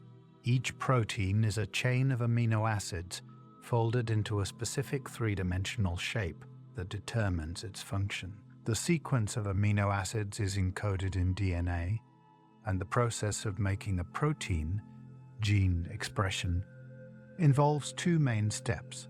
First, transcription, where the DNA sequence of a gene is copied into messenger RNA. Second, translation, where the messenger RNA is used as a template to assemble amino acids into a protein chain. This process is happening constantly in every cell, with thousands of different proteins being synthesized to replace those that have been damaged or broken down. Proteins don't last forever. They're constantly being damaged by heat, oxidation, and other stresses, and they're constantly being broken down and replaced. The average protein in a human cell has a half-life of about 1 to 2 days, meaning that half of the protein molecules are degraded and replaced in that time. Some proteins turn over much faster. Some regulatory proteins have half-lives of minutes, while others, like the proteins in the lens of the eye, can last a lifetime. This constant turnover means that even though your cells may persist for years or decades, the molecules within them are constantly being renewed. You are not the same collection of molecules you were yesterday, and you won't be the same collection tomorrow. You are a pattern, a process, a dynamic equilibrium maintained through constant synthesis and degradation. DNA, the genetic material, is remarkably stable, but it's not immune to damage. Every day, each cell in your body experiences tens of thousands of DNA lesions, breaks, chemical modifications, mismatched bases caused by normal metabolic processes, radiation, and environmental toxins. If left unrepaired, this damage could lead to mutations, cell dysfunction, or cancer. But cells have sophisticated DNA repair mechanisms that constantly scan the genome, detect damage, and fix it. Basic excision repair removes damaged bases and replaces them with correct ones. Nucleotide excision repair removes bulky lesions like those caused by UV radiation. Mismatch repair corrects errors that escape the proofreading function of DNA polymerase during replication. Double-strand break repair rejoins broken DNA strands. These repair systems work continuously, silently, maintaining the integrity of your genetic information, ensuring that the instructions for building and maintaining your cells remain accurate. Cell division is how your body grows, how wounds heal, how tissues renew themselves. Most cells divide through a process called mitosis, where the cell duplicates its DNA and then divides into two identical daughter cells. Before division, during the S phase of the cell cycle, the entire genome is replicated, creating two complete copies of every chromosome. During mitosis, these chromosomes are separated and distributed to the two daughter cells, ensuring that each receives a complete set of genetic instructions. The cell cycle is tightly regulated, with checkpoints that ensure DNA has been replicated correctly and that conditions are appropriate for division. If damage is detected, the cell cycle can be halted, giving the cell time to repair the damage before proceeding. If the damage is too severe to repair, the cell can undergo apoptosis, programmed cell death, sacrificing itself to prevent the propagation of mutations. Different cell types turn over at different rates. The cells lining your intestines are replaced every few days, constantly renewed to maintain the barrier between your gut and the rest of your body. Skin cells are replaced every few weeks. Red blood cells last about 120 days before being removed and replaced. Some cells, like neurons and cardiac muscle cells, rarely divide in adults and must last a lifetime, though even these cells constantly renew their internal components. This differential turnover means that your body is a mosaic of cells of different ages, some brand new, some decades old, all working together to maintain the whole. You are constantly receiving information from the world around you and from within your own body. Every moment, millions of sensory receptors are detecting stimuli: light, sound, pressure, temperature, chemicals, position, movement, and converting them into electrical signals that travel to your brain. This sensory information creates your experience of reality, your perception of the world, your awareness of your own body. Without your senses, you would be isolated, unable to interact with your environment, unable to navigate, unable to survive. Tonight we explore this sensory symphony, the intricate ways your body whispers the world to you, and discover that perception is not a passive reception of information, but an active construction, a collaboration between your senses and your brain. Vision is perhaps the most dominant sense in humans, consuming about a third of the brain's processing power. Light enters the eye through the cornea, a clear, curved surface that provides most of the eye's focusing power. It passes through the pupil, the opening in the center of the iris, which adjusts its size to control how much light enters, constricting in bright light, dilating in dim light. The light then passes through the lens, which fine-tunes the focus, changing shape to focus on objects at different distances. This process, called accommodation, is controlled by the ciliary muscles, which contract to make the lens thicker for near vision and relax to make it thinner for distant vision. The focused light then travels through the vitreous humor, a clear gel filling the eye, and strikes the retina, the light-sensitive tissue lining the back of the eye. The retina contains two types of photoreceptor cells, rods and cones. Rods are extremely sensitive to light and are responsible for vision in dim conditions, but they don't detect color. You have about 120 million rods in each eye, concentrated in the peripheral retina. Cones are less sensitive, but detect color and fine detail. You have about 6 million cones in each eye, concentrated in the fovea, a small pit in the center of the retina where vision is sharpest. There are 3 types of cones, each sensitive to different wavelengths of light. Short wavelengths, blue, medium wavelengths, green, and long wavelengths, red. The brain compares the signals from these 3 types of cones to perceive the full spectrum of colors. This trichromatic color vision allows you to distinguish millions of different colors, creating the rich visual world you experience. When light strikes a photoreceptor, it triggers a cascade of chemical reactions that ultimately generates an electrical signal. The photoreceptor releases less neurotransmitter in response to light, and this change in neurotransmitter release is detected by bipolar cells, which relay the signal to ganglion cells. The axons of ganglion cells bundle together to form the optic nerve, which carries visual information from the eye to the brain. The point where the optic nerve exits the eye has no photoreceptors, creating a blind spot in your visual field, but you're not normally aware of it because your brain fills in the missing information based on the surrounding context. Visual information travels from the retina to the lateral geniculate nucleus of the thalamus, which relays it to the primary visual cortex in the occipital lobe at the back of the brain. From there, visual information is processed in two main pathways: the ventral stream, which processes object identity and color, and the dorsal stream, which processes spatial location and movement. These pathways involve dozens of brain areas, each specialized for different aspects of vision. Some areas detect edges, some detect motion, some detect faces, some detect colors. The brain integrates information from all these areas to create your unified visual experience, a seamless perception of a coherent world, even though the processing is distributed across many specialized regions.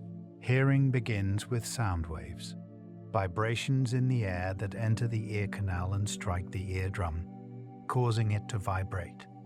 These vibrations are transmitted through three tiny bones in the middle ear, the malleus, incus, and stapes, collectively called the ossicles. These bones amplify the vibrations and transmit them to the cochlea, a fluid-filled, spiral-shaped structure in the inner ear. The cochlea contains the organ of Corti, which houses the hair cells, the sensory receptors for hearing. As vibrations travel through the fluid in the cochlea, they create waves that bend the stereocilia, tiny hair-like projections on the hair cells. This bending opens ion channels, generating electrical signals that are transmitted to the brain via the auditory nerve. Different frequencies of sound create waves that peak at different locations along the cochlea.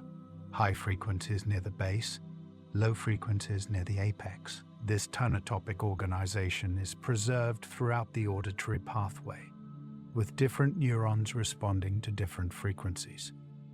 The brain uses this information to determine the pitch of sounds. The brain also compares the timing and intensity of sounds arriving at the two ears to determine the location of sound sources. Sounds from the right arrive at the right ear slightly earlier and slightly louder than at the left ear, and the brain uses these tiny differences to localize sounds in space. This binaural hearing allows you to determine where sounds are coming from, an ability that's essential for navigating the environment and detecting threats. The vestibular system, also located in the inner ear, detects head position and movement, providing your sense of balance. It consists of three semicircular canals, oriented in different planes, and two otolith organs, the utricle and saccule. The semicircular canals detect rotational movements, turning your head left or right, tilting it up or down, rolling it side to side. Each canal is filled with fluid, and at the base of each canal is a structure called the ampulla, containing hair cells embedded in a gelatinous mass. When you rotate your head, the fluid lags behind due to inertia, bending the hair cells and generating signals that inform the brain about the rotation. The otolith organs detect linear acceleration and head tilt. They contain hair cells embedded in a gelatinous layer covered with tiny calcium carbonate crystals called otoliths. When you accelerate or tilt your head, gravity and inertia cause the otoliths to shift, bending the hair cells and signaling the brain about the movement or position. Taste and smell are chemical senses, detecting molecules in the environment. Taste receptors are located in taste buds, clusters of cells found primarily on the tongue, but also on the palate and throat. There are 5 basic tastes: sweet, sour, salty, bitter, and umami, savory. Each taste bud contains receptor cells for all 5 tastes, though some regions of the tongue may be slightly more sensitive to certain tastes. When molecules bind to taste receptors, they trigger electrical signals that travel via cranial nerves to the brain, where they're processed in the gustatory cortex. Taste provides information about the nutritional content and safety of food. Sweet indicates carbohydrates, umami indicates protein, salty indicates minerals, sour can indicate spoilage or unripe fruit, and bitter often indicates toxins. Smell is mediated by olfactory receptors in the olfactory epithelium, a patch of tissue in the upper part of the nasal cavity. Humans have about 400 different types of olfactory receptors, each sensitive to different molecular features. When odor molecules bind to these receptors, they trigger electrical signals that travel via the olfactory nerve directly to the olfactory bulb in the brain, bypassing the thalamus. From the olfactory bulb, information is sent to several brain areas, including the piriform cortex, which processes odor identity, and the amygdala and hippocampus, which links smells to emotions and memories. This direct connection to emotional and memory centers explains why smells can evoke powerful memories and emotions, often more vividly than other sensory experiences. Touch is mediated by mechanoreceptors in the skin, which we discussed in the chapter on skin. But proprioception, the sense of body position and movement, is mediated by receptors in muscles, tendons, and joints. Muscle spindles detect muscle length and the rate of change of length, providing information about limb position. Golgi tendon organs detect muscle tension, providing information about the force being exerted. Joint receptors detect joint angle and movement. Together, these proprioceptors create a detailed map of your body's position in space, allowing you to know where your limbs are without looking, to coordinate complex movements, to maintain balance. This sense is so fundamental that you're rarely aware of it, but without it, even simple movements would be nearly impossible. Pain is a protective sense, alerting you to potential or actual tissue damage. Nociceptors, pain receptors, are free nerve endings that respond to intense mechanical pressure, extreme temperatures, and chemicals released by damaged tissues. There are different types of nociceptors. Some respond to mechanical damage, some to heat, some to cold, some to chemicals. When activated, they send signals to the spinal cord and brain, where pain is perceived. But pain is not simply a direct readout of tissue damage. It's modulated by many factors, including attention, emotion, expectation, and context. The brain can amplify or suppress pain signals, which is why pain can vary dramatically depending on the situation. This modulation occurs through descending pathways from the brain to the spinal cord, which can inhibit pain signals before they reach conscious awareness. The brain integrates information from all these senses to create a unified perception of the world. This integration happens in multisensory areas of the brain, where neurons respond to inputs from multiple senses. For example, neurons in the superior colliculus respond to both visual and auditory stimuli, helping to orient attention to important events. The brain also uses sensory information to update internal models of the world, predictions about what's likely to happen next. Perception is not a passive recording of sensory input, but an active process of prediction and error correction. The brain predicts what it expects to sense based on past experience, and it updates these predictions when sensory input doesn't match expectations. This predictive processing explains many perceptual phenomena, including why you can read text even when letters are jumbled, why you can understand speech in noisy environments, and why expectations can influence what you perceive. Metabolism is the sum of all chemical reactions occurring in your body, the continuous transformation of matter and energy that sustains life. Every moment, your cells are breaking down nutrients to extract energy, building complex molecules from simple building blocks, maintaining the delicate chemical balance that keeps you alive. This metabolic activity generates heat, powers movement, drives thought, repairs damage, and supports growth. It's happening right now, in every cell, a vast network of interconnected chemical reactions, proceeding with exquisite precision, regulated by thousands of enzymes, coordinated by hormones, responsive to your needs.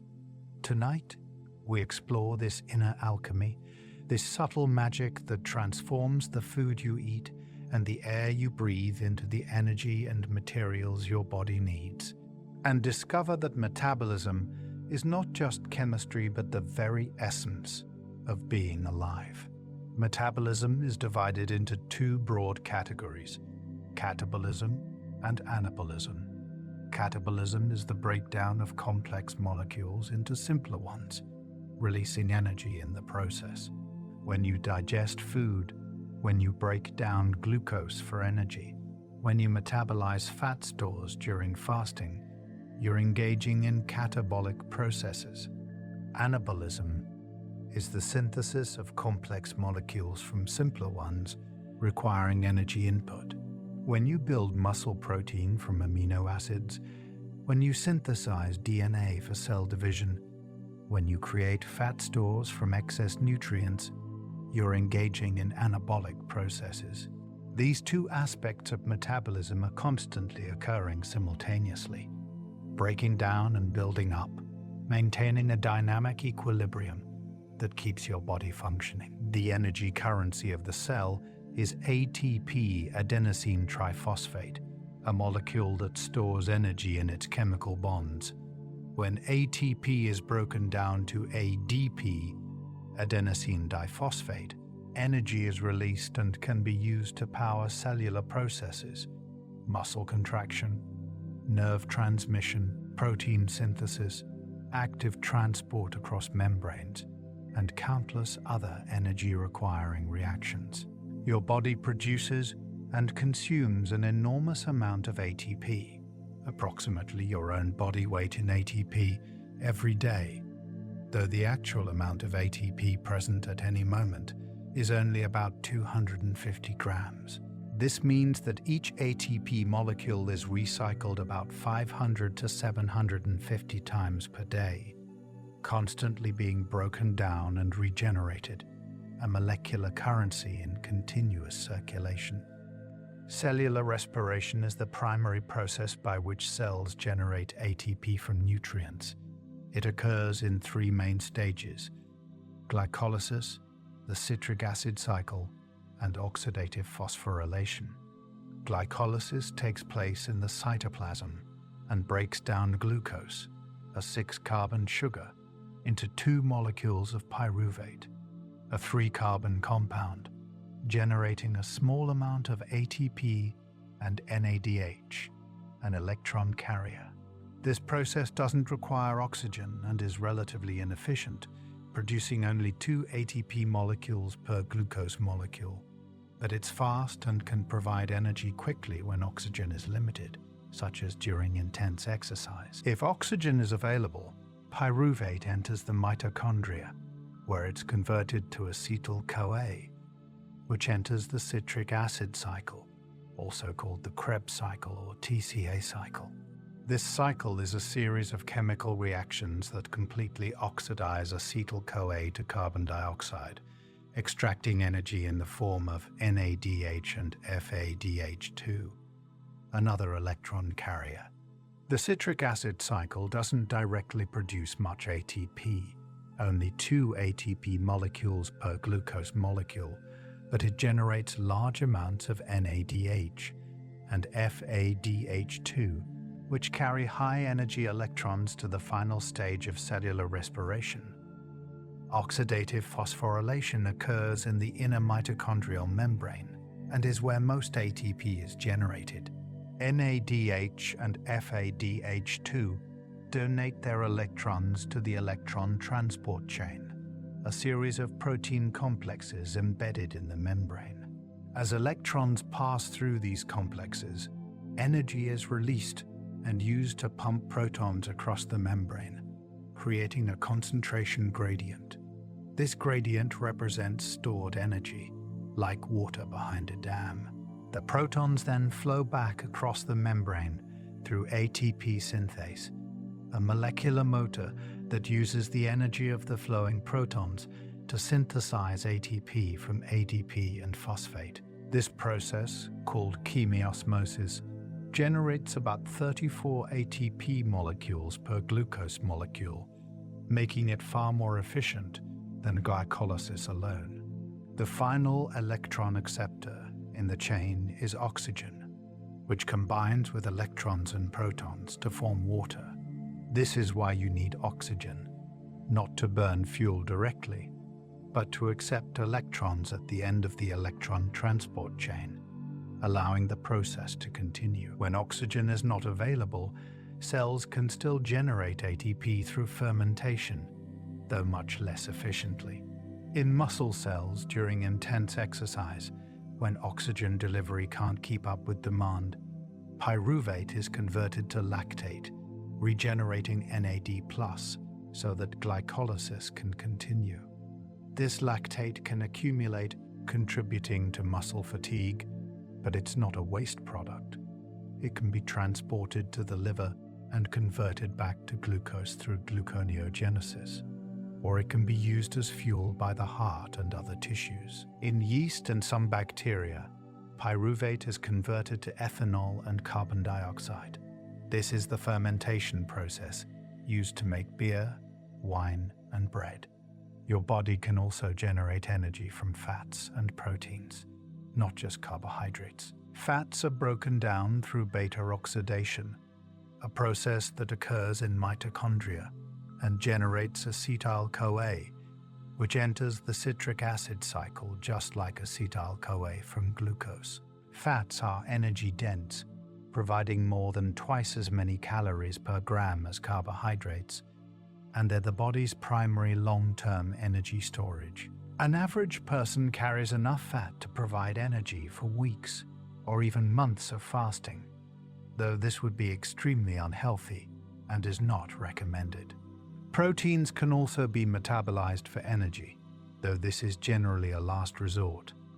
Amino acids are first deaminated with the amino group removed and converted to urea for excretion, and the remaining carbon skeleton is converted to intermediates that can enter the citric acid cycle or be used for gluconeogenesis. The basal metabolic rate is the amount of energy your body uses at rest to maintain basic physiological functions: breathing, circulation, cell production, nutrient processing, protein synthesis, temperature regulation. It accounts for about 60 to 75% of your total daily energy expenditure. The basal metabolic rate varies based on many factors: body size, body composition, age, sex, genetics, and hormones. Muscle tissue is metabolically active and requires more energy to maintain than fat tissue, so people with more muscle mass have higher basal metabolic rates. The basal metabolic rate decreases with age, partly because of loss of muscle mass and partly because of changes in hormone levels and cellular metabolism. Hormones play a crucial role in regulating metabolism. Insulin, secreted by the pancreas in response to rising blood glucose, promotes the uptake of glucose by cells and the storage of excess glucose as glycogen in the liver and muscles, or as fat in adipose tissue. Glucagon, also secreted by the pancreas but in response to falling blood glucose, promotes the breakdown of glycogen to glucose and the release of glucose into the bloodstream. Thyroid hormones regulate the overall metabolic rate, increasing the rate of cellular respiration and heat production. Cortisol, released during stress, promotes the breakdown of proteins and fats to provide energy. Growth hormone promotes protein synthesis and growth. These hormones work together to maintain blood glucose levels within narrow limits, to ensure that cells have the energy they need and to coordinate the body's response to feeding, fasting, stress, and other conditions. The liver is the metabolic hub of the body, performing hundreds of different metabolic functions. It processes nutrients absorbed from the intestines, converting them into forms that can be used by other tissues. It stores glycogen and releases glucose to maintain blood sugar levels. It synthesizes proteins, including many of the proteins found in blood plasma. It produces bile, which is essential for fat digestion. It detoxifies drugs, alcohol, and other harmful substances, converting them into forms that can be excreted. It breaks down old red blood cells and recycles the iron. It regulates cholesterol levels, synthesizing cholesterol when needed and removing excess cholesterol from the blood. The liver is constantly working, constantly processing, constantly maintaining the chemical balance of your blood, a silent guardian of metabolic homeostasis. Brown adipose tissue, or brown fat, is a specialized type of fat that generates heat rather than storing energy. It's rich in mitochondria, which give it its brown color, and it contains a protein called thermogenin that allows protons to flow across the inner mitochondrial membrane without generating ATP, releasing the energy as heat instead. Infants have substantial amounts of brown fat to help maintain body temperature, as they have a high surface area to volume ratio and lose heat easily. Adults have less brown fat, but it's still present, particularly in the neck and upper back, and it can be activated by cold exposure. Recent research suggests that brown fat may play a role in metabolic health, and strategies to increase brown fat activity are being explored as potential treatments for obesity and metabolic disorders. The metabolic rate increases after eating, a phenomenon called the thermic effect of food or diet-induced thermogenesis. Digesting, absorbing, and processing nutrients requires energy, and this accounts for about 10% of total daily energy expenditure.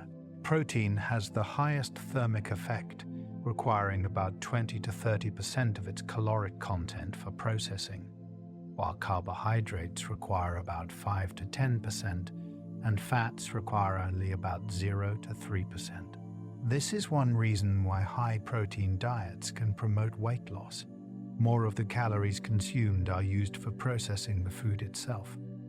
Exercise increases metabolic rate, both during the activity and for hours afterward. During exercise, muscles consume ATP rapidly, and cellular respiration increases to regenerate it. After exercise, the metabolic rate remains elevated as the body replenishes energy stores, repairs muscle damage, and removes metabolic waste products.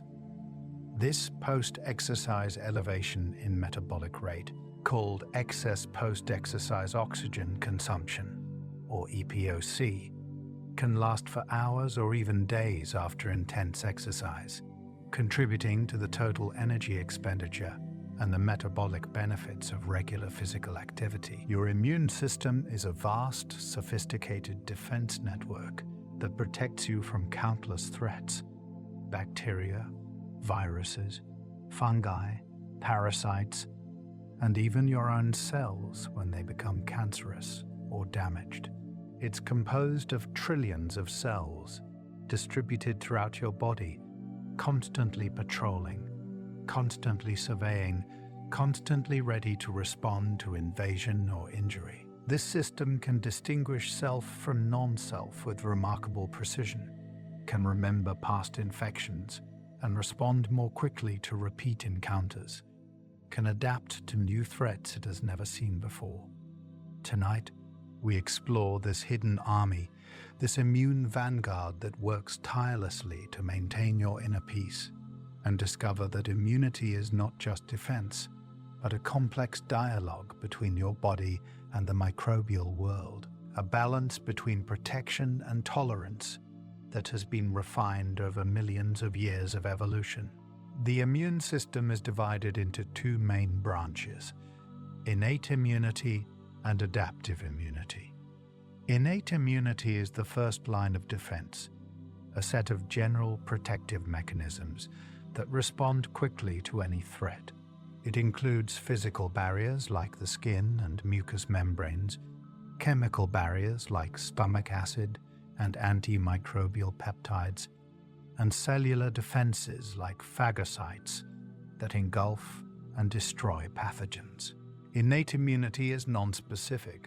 It responds the same way to all threats, without distinguishing between different types of bacteria or viruses. But it's fast, responding within minutes to hours of infection, and it's essential for controlling infections in the critical early stages before adaptive immunity can be mobilized. Adaptive immunity is slower but more specific and more powerful. It involves lymphocytes, T cells and B cells that can recognize specific molecular features of pathogens, called antigens. When a lymphocyte encounters its specific antigen, it becomes activated, proliferates to create an army of identical cells, and mounts a targeted response against that particular pathogen. Adaptive immunity also creates memory cells that persist long after the infection is cleared, providing long-lasting protection against reinfection. This is the basis of vaccination, exposing the immune system to a harmless version of a pathogen so that it creates memory cells and can respond quickly if the real pathogen is encountered later. The skin and mucous membranes are the body's first physical barriers against infection. The skin, as we discussed earlier, is a tough, waterproof barrier that's difficult for most pathogens to penetrate. The mucous membranes lining the respiratory, digestive, and urogenital tracts are more vulnerable, but they have their own defenses. Mucus traps pathogens and particles, and cilia sweep the mucus upward toward the throat, where it can be swallowed or expelled. Tears, saliva, and other secretions contain lysozyme, an enzyme that breaks down bacterial cell walls. Stomach acid kills most bacteria that are swallowed. The normal microbiota, the beneficial bacteria that colonize the skin and mucous membranes, compete with pathogens for space and nutrients, preventing them from establishing infections. These barriers are constantly working, constantly protecting, preventing most potential infections before they can even begin. When pathogens breach these barriers, the innate immune system responds. Phagocytes, cells that engulf and destroy pathogens, are the workhorses of innate immunity. Neutrophils are the most abundant phagocytes, quick responders that arrive at sites of infection within minutes, engulfing bacteria and releasing antimicrobial chemicals. They're so abundant that they make up about 50 to 70% of all white blood cells, and they're produced at a rate of about 100 billion per day. Neutrophils are short-lived, surviving only a few hours to a few days, but they're constantly being replaced. Macrophages are larger, longer-lived phagocytes that patrol tissues, engulfing pathogens, dead cells, and debris. They also secrete cytokines, signaling molecules that coordinate the immune response, recruiting other immune cells to the site of infection and activating them. Natural killer cells are another component of innate immunity. They patrol the body looking for cells that are infected with viruses or have become cancerous. These abnormal cells often display stress signals on their surface or lose the normal self-markers that identify them as healthy cells. Natural killer cells recognize these changes and kill the abnormal cells by releasing toxic granules that induce apoptosis, programmed cell death. This surveillance is continuous, with natural killer cells constantly checking cells for signs of abnormality, eliminating threats before they can spread. The complement system is a group of proteins in the blood that work together to destroy pathogens. When activated, These proteins form a cascade, with each protein activating the next, amplifying the response. The complement system can directly kill bacteria by forming pores in their membranes, causing them to burst. It can coat pathogens with proteins that make them easier for phagocytes to recognize and engulf, a process called opsonization. It can also recruit immune cells to sites of infection and promote inflammation. The complement system is always present in the blood, ready to respond immediately when activated by the presence of pathogens. Inflammation is a key component of the innate immune response. When tissues are damaged or infected, cells release chemical signals that trigger a series of changes in the local blood vessels. Blood vessels dilate, increasing blood flow to the area, which causes redness and heat. Blood vessels become more permeable, allowing fluid and immune cells to leave the bloodstream and enter the tissues, which causes swelling. Pain receptors are activated by the chemicals released during inflammation, alerting you to the injury or infection. These changes, redness, heat, swelling, and pain, are the classic signs of inflammation, and while they're uncomfortable, they're essential for fighting infection and promoting healing. Inflammation brings immune cells and antibodies to the site of infection, dilutes toxins, and creates an environment that's hostile to many pathogens. Adaptive immunity involves lymphocytes, which are produced in the bone marrow and mature in specialized organs. T cells mature in the thymus, a small organ in the chest that's most active during childhood and gradually shrinks with age. B cells mature in the bone marrow. Both types of lymphocytes undergo a selection process during maturation that ensures they can recognize foreign antigens, but not self-antigens, preventing autoimmune reactions where the immune system attacks the body's own tissues. T cells come in several types, each with different functions. Helper T cells coordinate the immune response, secreting cytokines that activate other immune cells.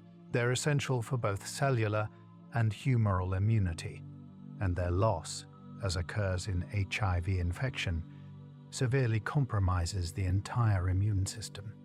Cytotoxic T cells kill infected cells and cancer cells by recognizing abnormal proteins displayed on their surface. Regulatory T cells suppress immune responses, preventing excessive inflammation and autoimmunity. Memory T cells persist long after an infection is cleared, providing rapid responses to reinfection. B cells are responsible for humoral immunity, the production of antibodies. When a B cell encounters its specific antigen, it becomes activated, proliferates, and differentiates into plasma cells, which are antibody-producing factories. A single plasma cell can secrete thousands of antibody molecules per second. Antibodies are Y-shaped proteins that bind to specific antigens, marking pathogens for destruction by phagocytes, neutralizing toxins, preventing viruses from entering cells, and activating the complement system. There are 5 classes of antibodies: IgG, IgM, IgA, IgE, and IgD, each with different functions and distributions in the body. IgG is the most abundant in blood and provides long-term protection. IgA is found in secretions like saliva, tears, and breast milk, protecting mucous membranes. IgE is involved in allergic reactions and defense against parasites. Memory B cells persist after infection, providing rapid antibody production upon reinfection.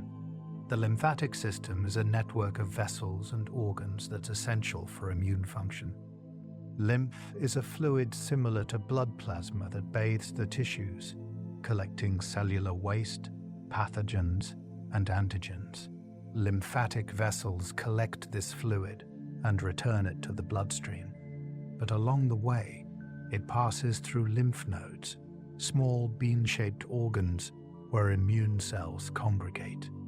In the lymph nodes, antigens are presented to lymphocytes, initiating adaptive immune responses. When you have an infection, nearby lymph nodes often swell as lymphocytes proliferate in response to the antigens they encounter. This is why you might feel swollen glands in your neck when you have a throat infection.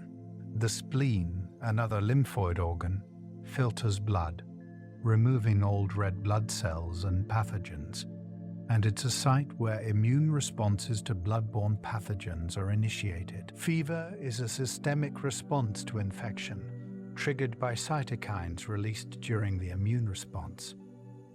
These cytokines act on the hypothalamus, raising the body's temperature set point. The elevated temperature enhances immune function. It increases the activity of immune cells, speeds up metabolic reactions involved in the immune response, and creates an environment that's less favorable for many pathogens.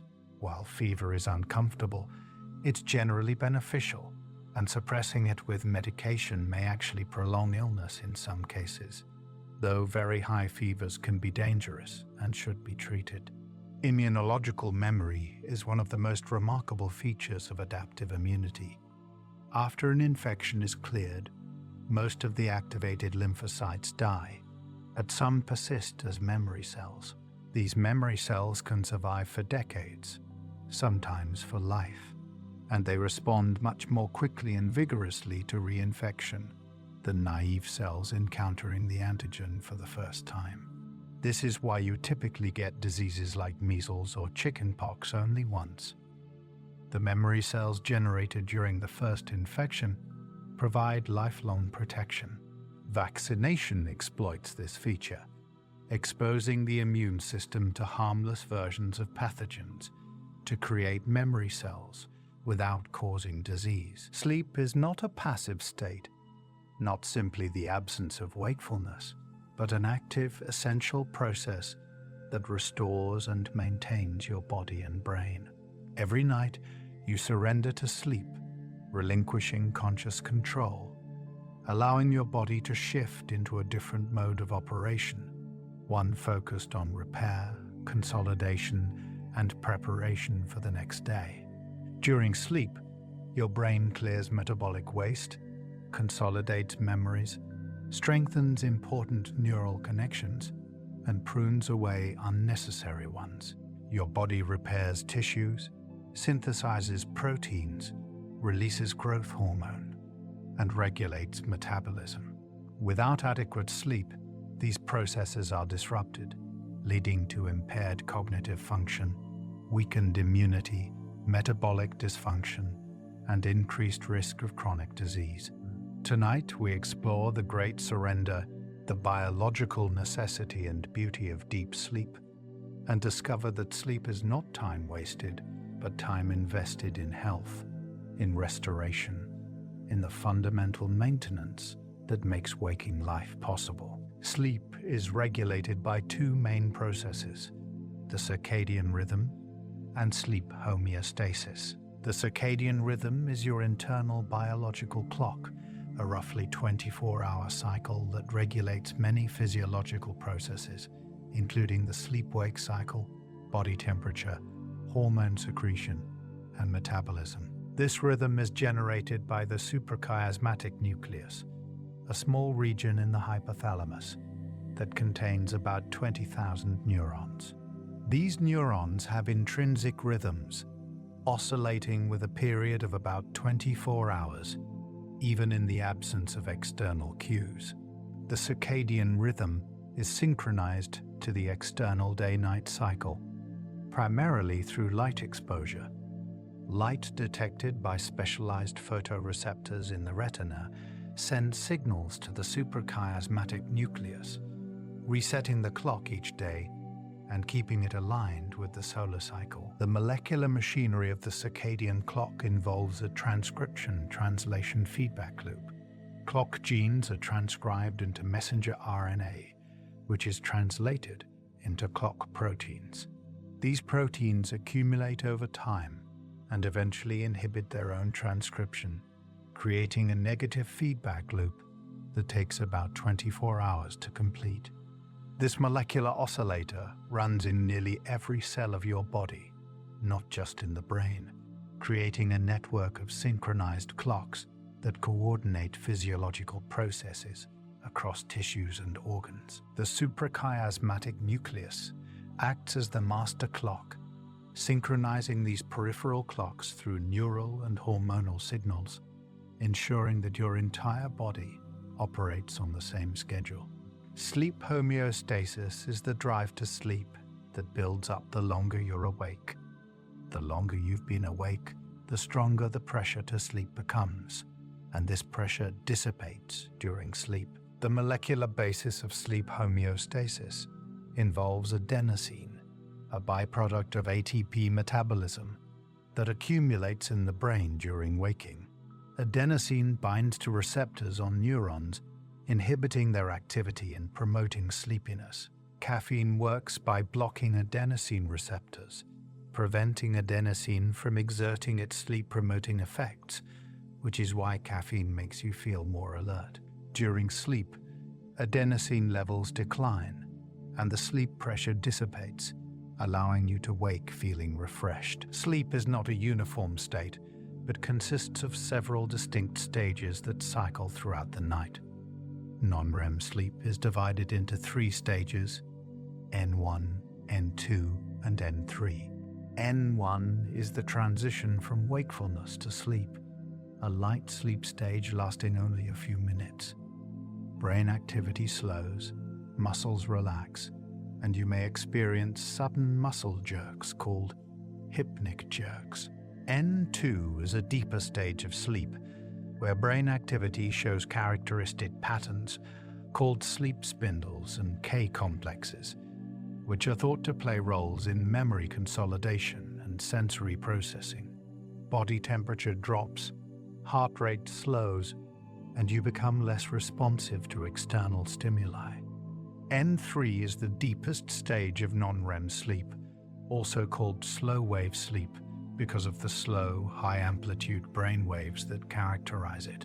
This is the most restorative stage of sleep, when growth hormone is released, when tissues are repaired, when the immune system is strengthened, when metabolic waste is cleared from the brain. REM sleep, or rapid eye movement sleep, is a unique stage characterized by rapid eye movements, vivid dreams, and brain activity that resembles waking. During REM sleep, most voluntary muscles are paralyzed, preventing you from acting out your dreams, but the eyes move rapidly beneath the closed lids, and breathing and heart rate become irregular. REM sleep is thought to be important for emotional regulation, memory consolidation, particularly for procedural and emotional memories, and brain development. Infants spend about 50% of their sleep time in REM sleep, while adults spend about 20 to 25%. The proportion of REM sleep decreases with age, though the reason for this is not entirely clear. A typical night's sleep consists of 4 to 6 cycles, each lasting about 90 minutes. Early in the night, cycles contain more N3 sleep and less REM sleep. As the night progresses, N3 sleep decreases and REM sleep increases, so that by morning, most of your sleep is N2 and REM. This architecture is important. Disrupting it, by waking frequently or by not getting enough total sleep, prevents you from getting adequate amounts of each stage, compromising the restorative functions of sleep. During sleep, the brain undergoes a remarkable cleaning process. The glymphatic system, discovered relatively recently, is a waste clearance system that's most active during sleep. Cerebrospinal fluid flows through the brain, flushing out metabolic waste products that accumulate during waking, including beta amyloid, a protein that accumulates in Alzheimer's disease. During sleep, brain cells shrink slightly, increasing the space between them and allowing cerebrospinal fluid to flow more freely, enhancing waste clearance. This is one reason why sleep is so important for brain health. It's when the brain cleans itself, removing potentially toxic substances that could damage neurons if allowed to accumulate. Memory consolidation is another crucial function of sleep. During waking, you encode new memories, forming temporary representations in the hippocampus. During sleep, particularly during slow-wave sleep and REM sleep, these memories are replayed, strengthened, and gradually transferred to the cortex for long-term storage. Sleep also facilitates the integration of new information with existing knowledge, the extraction of general rules from specific examples, and the creative recombination of ideas. This is why sleep can enhance problem-solving and creativity. The brain continues to work on problems during sleep, making connections that weren't apparent during waking. The phrase "sleep on it" has a solid neurobiological basis. Sleep is also essential for emotional regulation. REM sleep, in particular, appears to process emotional experiences, reducing the emotional intensity of memories while preserving the factual content. This emotional processing may be why dreams often have emotional themes, and why adequate sleep is important for mental health. Sleep deprivation impairs emotional regulation, making people more reactive to negative stimuli, less able to control their emotions, and more prone to anxiety and depression. The amygdala, a brain region involved in processing emotions, becomes hyperactive with sleep deprivation, while the prefrontal cortex, which normally regulates the amygdala, becomes less effective. Growth hormone is released primarily during slow-wave sleep, particularly in the first few hours of the night. This hormone stimulates growth in children and adolescents and promotes tissue repair and muscle growth in adults. Sleep deprivation reduces growth hormone secretion, which may impair recovery from exercise and injury. Other hormones are also regulated by sleep. Cortisol levels drop during the night and rise in the early morning, preparing the body for waking. Melatonin, the hormone that promotes sleep, is secreted by the pineal gland in response to darkness and suppressed by light. Leptin and ghrelin, hormones that regulate appetite, are also affected by sleep. Sleep deprivation decreases leptin, which signals satiety, and increases ghrelin, which signals hunger, leading to increased appetite and potential weight gain. The immune system is strengthened during sleep. Cytokines that promote immune function are released during sleep, and sleep deprivation reduces the production of antibodies and the activity of immune cells. This is why you're more susceptible to infections when you're sleep deprived, and why getting adequate sleep when you're sick helps you recover faster. Sleep and the immune system have a bidirectional relationship. Immune activation, such as during an infection, promotes sleep, and sleep enhances immune function, creating a positive feedback loop that aids recovery. Sleep needs vary across the lifespan. Newborns sleep 14 to 17 hours per day, with sleep distributed throughout the day and night. As children grow, total sleep time decreases, and sleep becomes more consolidated into nighttime. Adolescents need about 8 to 10 hours of sleep, though many don't get this much due to early school start times and delayed circadian rhythms that make them naturally inclined to stay up late and sleep in. Adults need 7 to 9 hours of sleep, though individual needs vary. Older adults often experience changes in sleep architecture, with less deep sleep and more frequent awakenings, though the need for sleep doesn't necessarily decrease with age. Sleep deprivation has profound effects on health and performance. Even a single night of poor sleep can impair cognitive function, reducing attention, working memory, and decision-making abilities. Chronic sleep deprivation is associated with increased risk of obesity, diabetes, cardiovascular disease, and neurodegenerative disorders. Sleep deprivation impairs glucose metabolism and insulin sensitivity, increasing the risk of type 2 diabetes. It increases inflammation and oxidative stress, contributing to cardiovascular disease. It impairs the clearance of beta amyloid from the brain, potentially increasing the risk of Alzheimer's disease. The effects of sleep deprivation accumulate over time. You can't simply catch up on sleep after chronic deprivation, though getting adequate sleep going forward can help reverse some of the negative effects. Sleep disorders are common and can significantly impact health and quality of life. Insomnia, difficulty falling asleep or staying asleep, affects about 10 to 30% of adults. Sleep apnea, where breathing repeatedly stops and starts during sleep, affects about 2 to 9% of adults and can lead to serious health problems if untreated. Restless leg syndrome, an uncomfortable sensation in the legs that creates an urge to move them, can interfere with falling asleep. Narcolepsy, a disorder characterized by excessive daytime sleepiness and sudden sleep attacks, affects about 1 in 2,000 people. These disorders can be treated, and seeking help for persistent sleep problems is important for maintaining health. The environment plays a crucial role in sleep quality. Darkness promotes melatonin secretion and sleep, while light suppresses it, which is why exposure to bright light, especially blue light from screens, in the evening can interfere with sleep. Temperature also matters.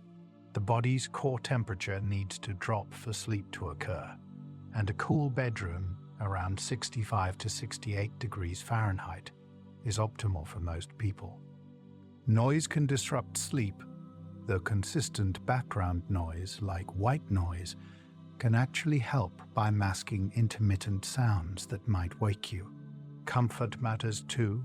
A supportive mattress, comfortable pillows, and breathable bedding all contribute to sleep quality. And so tonight, as you finally surrender to sleep, understand that this is not weakness, not laziness, not wasted time, but a biological necessity, a fundamental process that restores and maintains your body and brain.